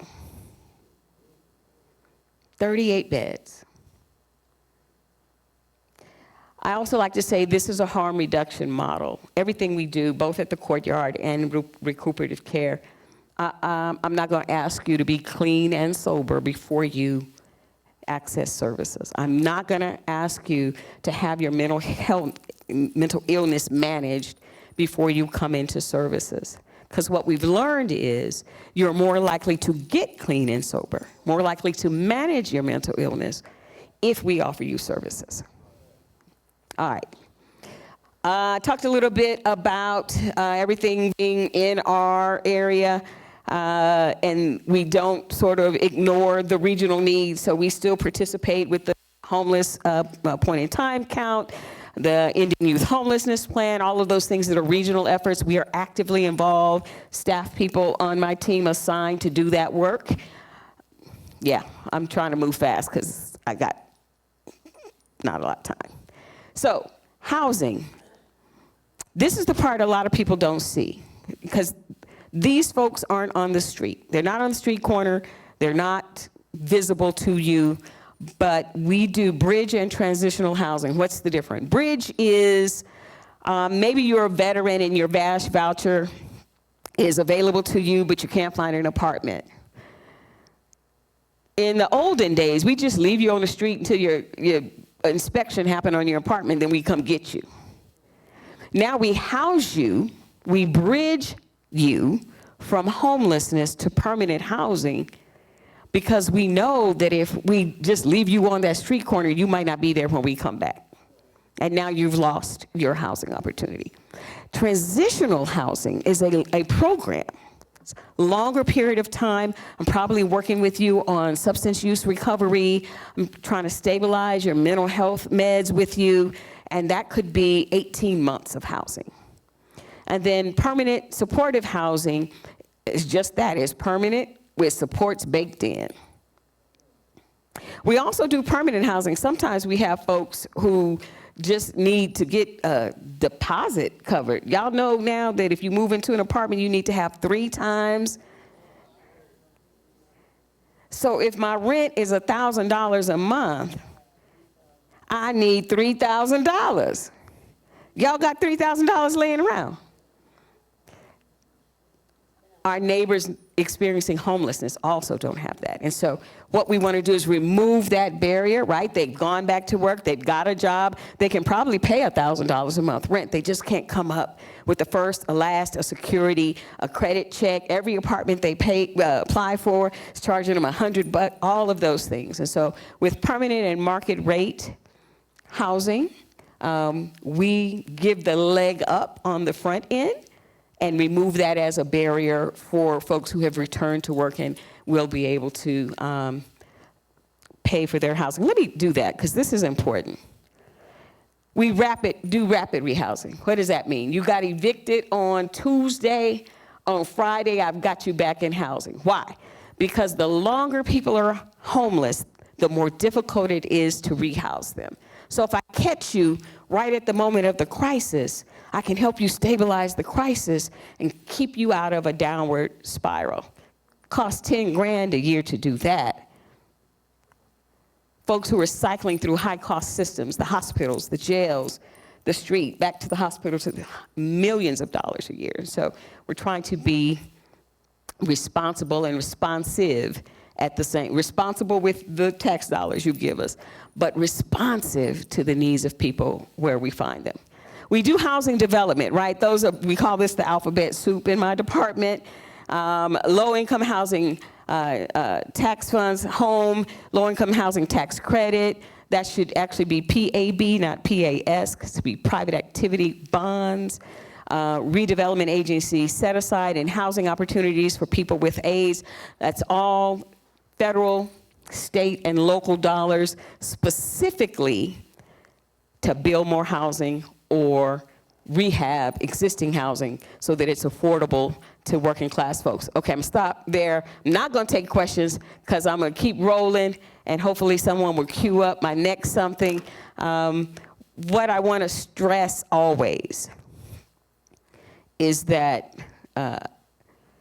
when we make quality decisions, we get quality results. There's no silver magic. Just do outreach, Kathy. Just build another shelter, Kat. Homelessness is a complex issue. And so we're gonna need multiple responses. And when the councilman talked about borrowing an idea, we studied this so that we wouldn't have to start from scratch or make it up as we go along, and certainly not keep doing what we've been doing, because that's why homelessness is going up. And so we welcome input and feedback on all these things, and something we may not have thought of, because we think this is a community solution, a community problem in need of a community solution. So I'll stop right there, and somebody time check me or whatever, because now I'm about to just launch right into my next thing. Okay, I ain't got enough time. How about I do this? She's doing, I know I'm going away. Okay. Look, if y'all need to stand up and stretch or take a deep breath or crick your neck, I won't be offended. Thank y'all for hanging in here this long. All right, now let's get to the good stuff. This is the fun. All of it's good stuff, by the way, but this is transformational. So the 100 Plan, Historic Urban Design Redevelopment, is the truest example of the city responding to the community. The original 100 Plan was not a city plan. It was a community plan. Residents worked with grad students at UNLV and created this vision document and brought it to the city. And at the time, people were like, who, what? The planning department didn't know, economic, nobody knew. Community brought it, eventually was adopted as an extension of the city's downtown master plan. So Historic West Side is part of downtown. Councilman Krier gets in the office and says, all right, department heads, y'all come update me on, look, and everybody's looking at their shoelace going, but we got on it. And I'm excited to say, and I hope you picked this up, there's a two-sided document. If you didn't get it on the table outside and share it with folks. You have now all been deputized to spread the word. So when people say, they ain't doing nothing with the 100 plan, or they're not doing the stuff that the community wanted done with the 100 plan, you can say, well, actually, everything that was mentioned in the 100 plan is happening. Everything.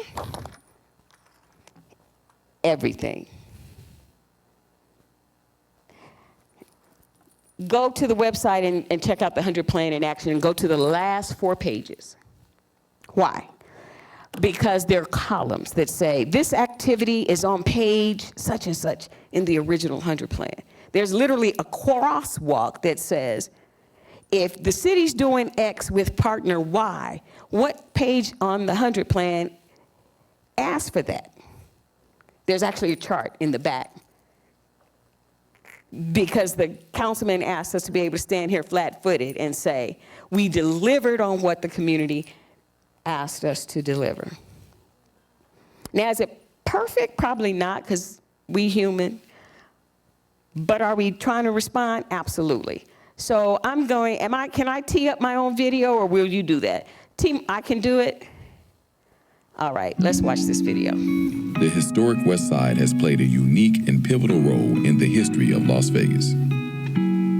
Segregation practices in the early 1900s pushed the black community to the West Side.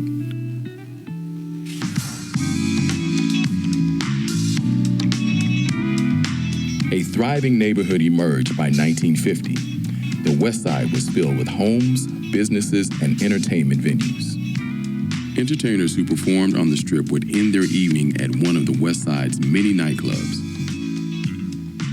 In 1955, the Moulin Rouge Hotel Casino became the first integrated gaming establishment to rival those on the Strip.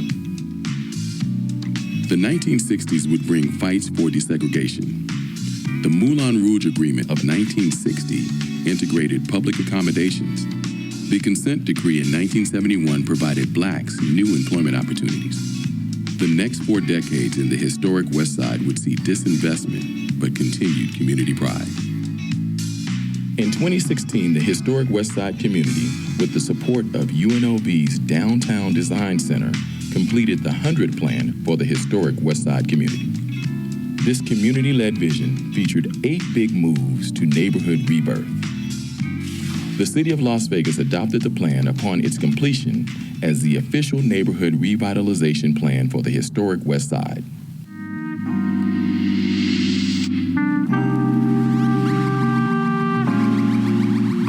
The last decade has brought hope and renewal, and a commitment to the 100 plan, the community's vision for the historic West Side, realized. The 100 plan in action, released in 2020, details the initial investments, projects, and policy moves that are considered catalytic in achieving the 100 plan's vision. A number of investments are underway. James Gay Park is set to become a new hub for community activity, home to a diversity of uses that support the neighborhood by providing food, jobs, and housing. The corner of historic Jackson Avenue and D Street will be the new home of a wellness center dedicated to addressing health disparities experienced by Black and Latino populations. The intersection of D Street and Jefferson Avenue will be developed into a 5-story, mixed-use building including mixed-income housing as well as retail and community space. Development of an approximately $10 million education and training center featuring advanced manufacturing, information technology, healthcare, and construction trades is underway now. The historic West Side School and surrounding campus have been repurposed as a home to workforce development and small business support services. some of these facilities, such as Cox Innovation Lab, are open for business. An Anchor cultural facility celebrating the contributions of African Americans to the historic West Side, Las Vegas, and beyond will connect the many and varied existing historical and cultural facilities in the community while expanding storytelling opportunities. Investments in the streets that connect the historic West Side will incorporate wider sidewalks, improved bicycle access, street trees and planting, and an overall safer environment for the residents and visitors.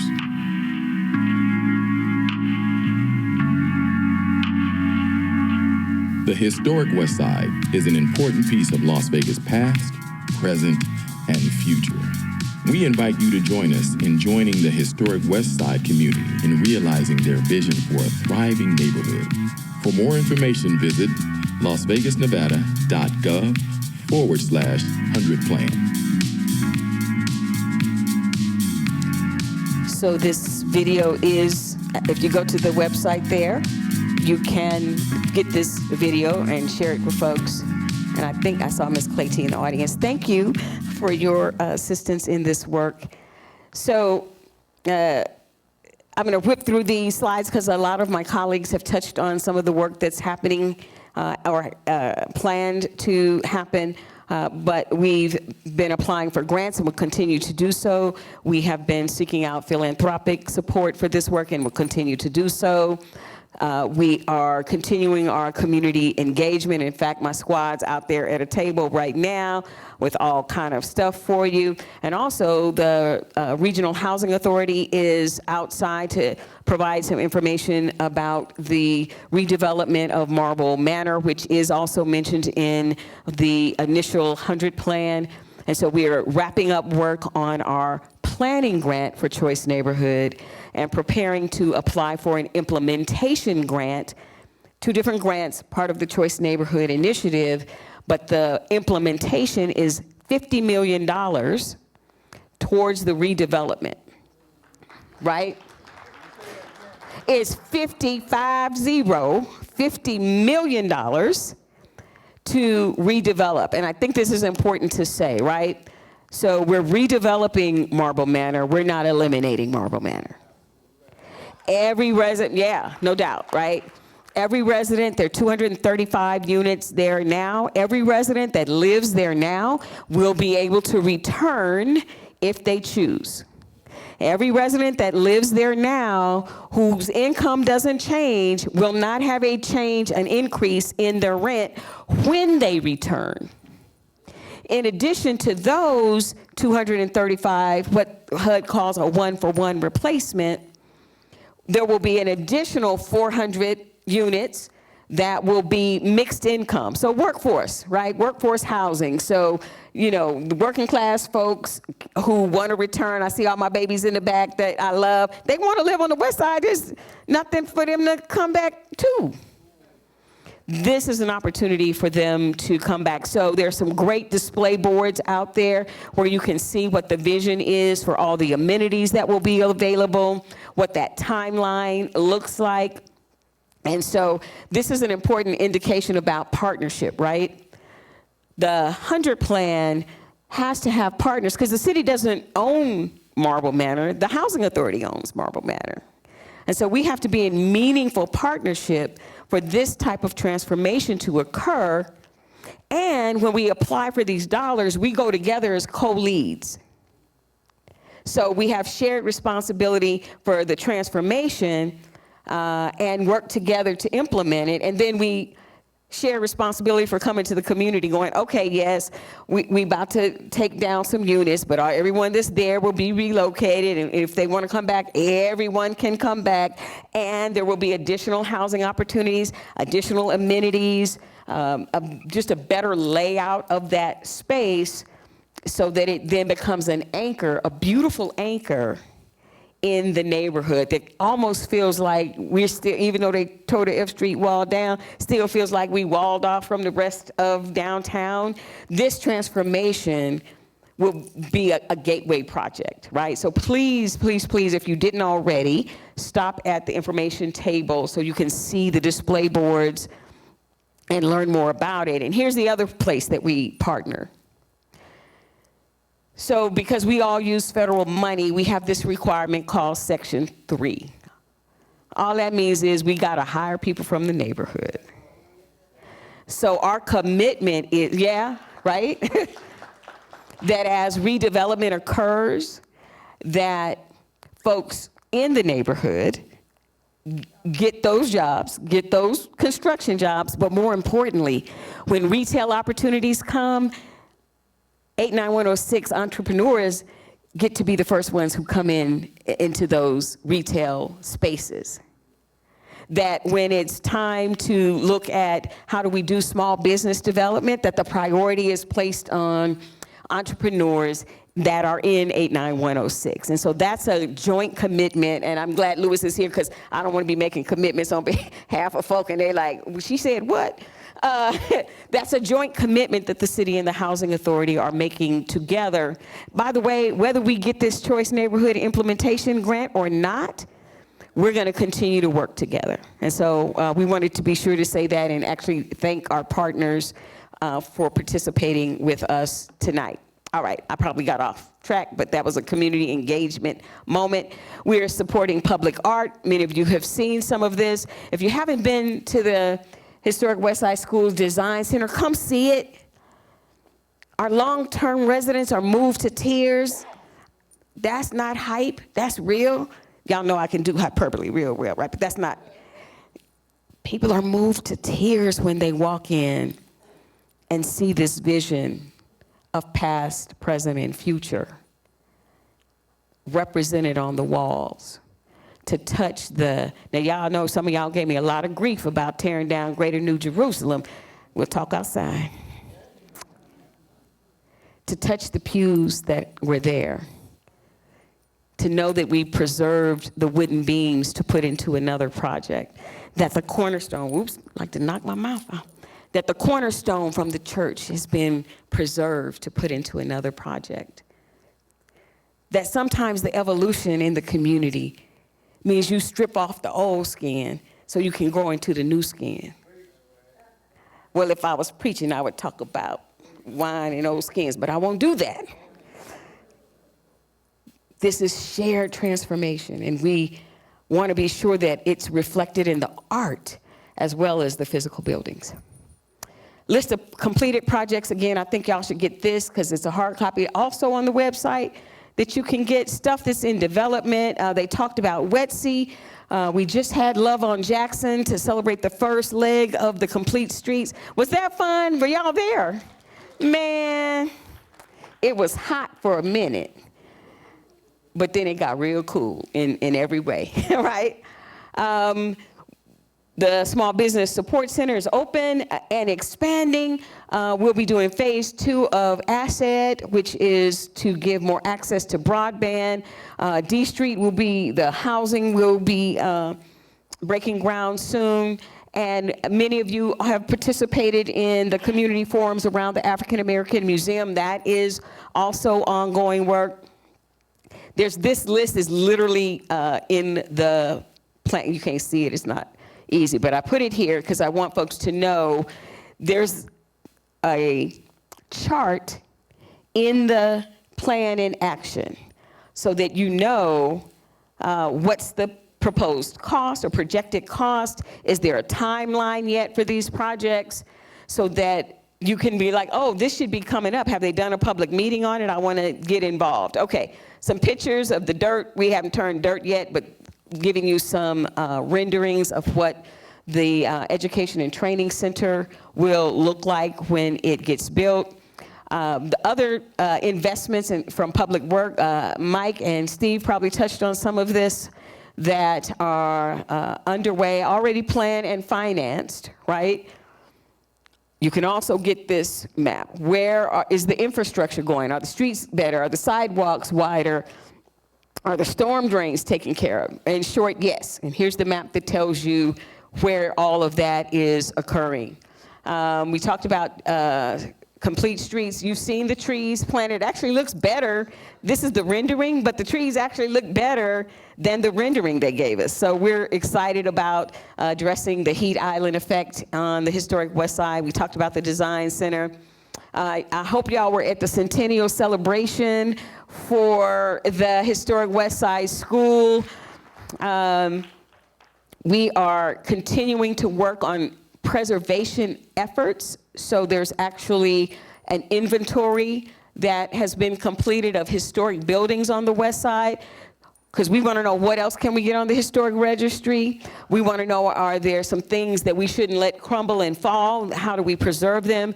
And so that's part of our work. There was a $50,000 grant to do that work.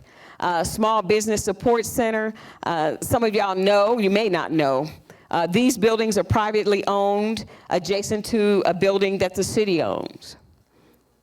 Vandals got in and started a fire. Roof burned off of all 3 buildings. Code enforcement sent a notice to all the owners, the 2 private owners and me, saying, you're in violation. Yes, they sent me, I know I work here. But code enforcement sent me a letter saying you're in violation. Why? Because we're listed, my department is listed as the owner of this building. We met with the private owners and I said, well, look, code says we got to knock our buildings down. I'll knock yours down when I knock mine down. No cost to you. No, no, no. Yeah! Who said it? You bet not. I said, okay, what you want to do? We are now in a negotiating agreement to redevelop these 3 into a mixed-use development that will have retail, housing, and community space. Right? Because it's a community solution. We're here for the community solution if you're here for it. And so I secured it looks ugly now. Y'all been by, you know it's ugly. It's got an ugly fence around it. I had to, we had to do some stuff to secure the building so that none of us would get more code notices. So the building is secured while we plan for the redevelopment of this. As equal partners, by the way. So we talked about this. We got another grant. You'll hear EDA a lot as we do these presentations. Economic Development Agency. Because we are considered economically distressed in some parts of Ward 5, it positions us to compete for federal grants. So we've gotten 3 or 4 of these EDA grants. By the way, it doesn't hurt that John Edmond is the Region 9 administrator for EDA. Look, does not hurt. Now that doesn't mean we can just do trash. We have to have quality projects and we have to have community support. We got a $1.7 million grant to do broadband access. A lot of folks don't know that we have inadequate access on the historic West Side. And so we are looking to, so you may see these weird things on light poles and you're like, they done put cameras all up, they watch it, they're not cameras. It's Wi-Fi connectivity. James Gay Park, this excites me. Please go to the table and get some information. So James Gay Park, many of you know, has been closed for more than a decade. And it's this weird wedge-shaped 5-acre piece of grass that's actually left over from when they widened the I-15. And it's been a park, and it had a lot of drug issues going on, and so the city closed it. Opened it back up, turned it into a homeless encampment, then the city closed it. In the 100 plan, the community said, what are you doing with James Gay Park? Well, this is what we're doing. We're going to turn it into an urban farm and feed ourselves. We're going to put additional housing there. It will reopen as a park so people can be in the park and enjoy the green space. About 2 acres, 2.5 acres will be green space. The other 2.5 will have a cooperative grocery store. It will have an urban farm. They talked a little bit about the 2 containers that are the pilot there right now.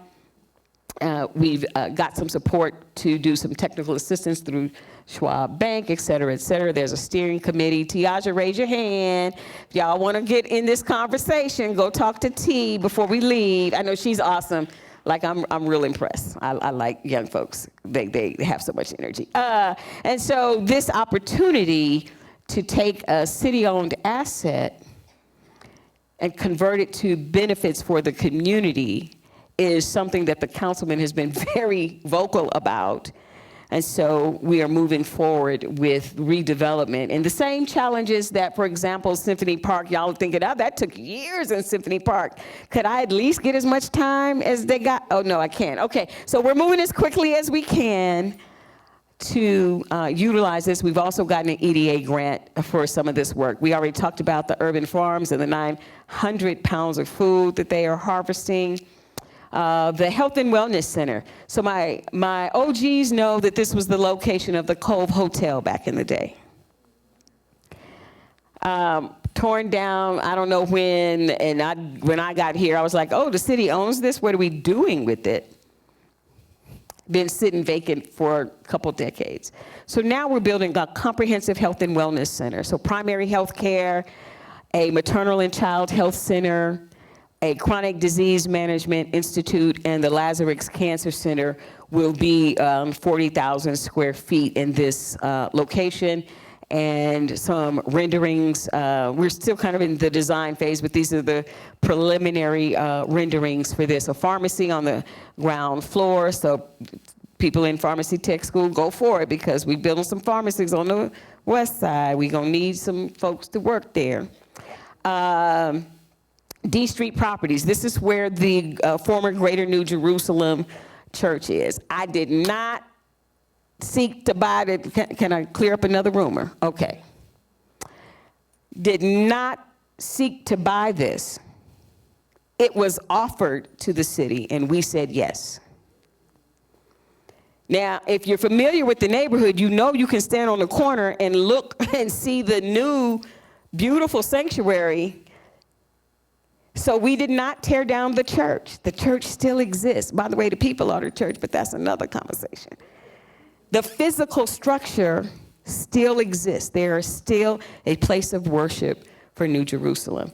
This location will become workforce housing. Ryan showed you the rendering, first floor retail, again, focused on 89106 entrepreneurs and subsidized accelerator space. Think of it that way, right? For people who are entrepreneurs in 89106. Market Hall, Business Incubator, again, that's what's going on the first floor. The museum. So location hasn't been decided definitively, but there are community engagement groups continuing the first couple of phases, and next we'll roll back out to the community with everything we captured in those focus groups. Been phenomenal, exciting conversation, because what the community has said is, we're from the west side, but we got worldwide impact, and this cultural center needs to reflect that. So this is going to be exciting as we roll out. Need to dispel another rumor. We're not trying to close down any existing museums. We will support existing museums and have offered support to existing museums in the community. This is what I say about our work. In any other community, they can have 5 grocery stores. But if we try to have 2, people say, you undermining Mario's. No, we're not. We gave money to Mario's. But we can build a co-op grocery. We can have 2 grocery stores on the west side. We can have more than 1 museum. Grew up in San Diego. Sorry, I don't have a Gorman or a Rancho or El Dorado. I have no cred, I'm sorry. I'm from San Diego.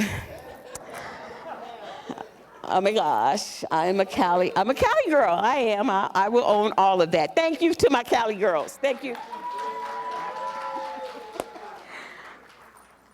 In San Diego, if you go to Balboa Park, there are 24 museums. Big ones, small ones, art, history. Have you been to the space, like a big geodome? It's the Space Museum.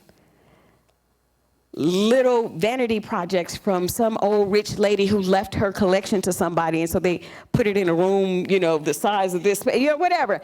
A bunch of museums, and nobody thinks it's too much. In fact, they fly in from all over the world to go. But the minute we try to have 2 museums, they tell us it's too much. Let's not have this scarcity mentality. We can have both and then some more, right? That's the charge we've been given.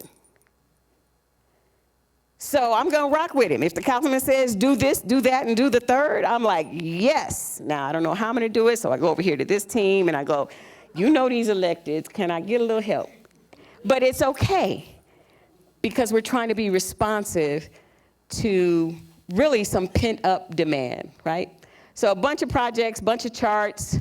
I'm going to stop now, because I know Kelly is like mad at me, gonna throw paper at my head or something because I went way over. But thank you for sticking out, hanging in there for the whole thing. And I'm gonna turn it back over to Councilman Creer. I told you she was smart, didn't I? So, thank you very much, Kathy. Just a couple things also. You know, keep in mind, when I got in office, we had one more team. More teams are the ones that go out in the community to offer services to our indigent population. Now we have 5, and the city spends about $250,000 annually per team to go out and do outreach for the community. We probably spend $17–20 million just on operations, just on cleanup, give or take, regarding homelessness and trying to keep our community clean. And so that just gives you just a little snapshot, smaller snapshot. The courtyard that we built is a $25 million project that took out of general fund dollars to build that facility, not the operation costs of that facility. And so the city is making a huge investment in the work that you just heard about.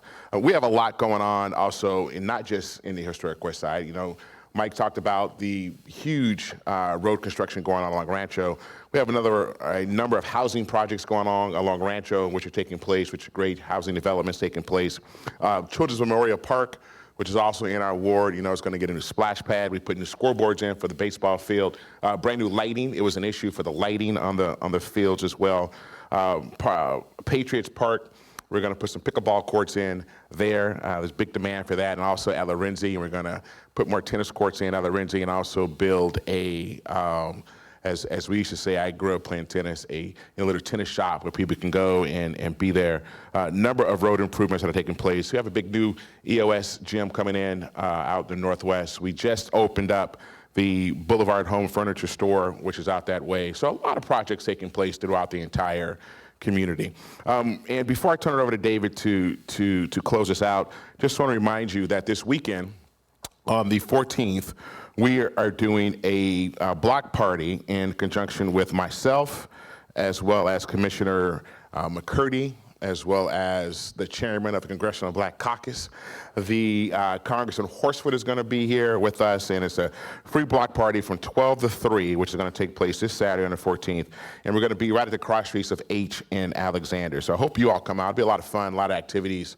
You get a chance to, you know, the beautiful thing about our community as well is that you get a chance, and let's just call it, you get a chance to get up and close and say hello to your elected officials. California, go talk to you, try to find who your county commissioner is or your city council person is, who your state legislator is. You know, you'd be hard pressed to know who they are. The governor, the secretary of state, our attorney general is always here. You know, you can go walk up to these folk and say, what's on your mind?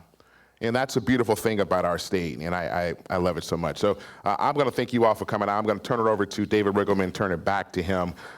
This has been fantastic. The turnout has been great.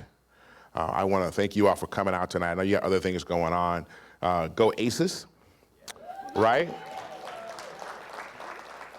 We got to knock this out in Brooklyn. Anybody got tickets in Brooklyn, let me know, and a plane ticket and a place to stay. I'd be willing to go, but what about that, our Aces? We just love them so much, and they're about to be back-to-back champions of WNBA. Knights just started. They're going to go for their Stanley Cup championships. Maybe they can repeat back-to-back. And our Raiders won the other day, so how about that? All right, I'm going to turn off David Riggleman. Thank you all very much. God bless you. Thank you for coming out.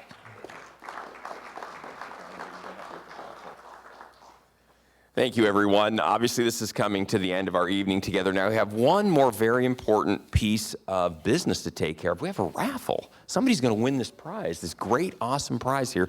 So, Councilman, you are the man of honor. I'm going to ask you to draw a number out of there. When I was in the casino business, I was the director of marketing. You had to roll up your sleeve. You couldn't look. You had to roll up your sleeve. You had to turn away this way. You had to not look and see what the number is. Let's see, and then you pick it up. Okay, so who's the winner? It is, hopefully you're still here, 332-4338. Ha, Kelly, you cannot win. 332-4338. That's you? Yeah, all right, right there in the front. Congratulations. You can share that with the rest of us if you'd like, so. All right, folks, again, this is the end of our evening. We want to thank you so much for coming out. We want to let you know this is going to replay on television 3 more times. So if you want to see yourselves and how well you're paying attention through all this, it's going to air tomorrow morning at 8:30, then on Sunday morning at 8:30 at night, Sunday the 15th at 8:30 at night, and then Tuesday morning again at 8:30. So you can tune in and catch yourselves in the community forum. Jeff, if you wouldn't mind, could you put up the slide one to stay connected? If you have questions, you want to stay connected with Councilman Creer's office, this is how to do it. They are always responsible. He's got a great team with Kelly, with Harry, and with Tanya, and they will always get back to you on whatever you need. We want to remind you the vendor fair is still going on out there, so if you have an opportunity, check out some of the tables. Kathy mentioned that, so go out, please ask questions. Our folks are out there. And we want to mention, too, very important for you folks in the audience, we're going to validate your parking.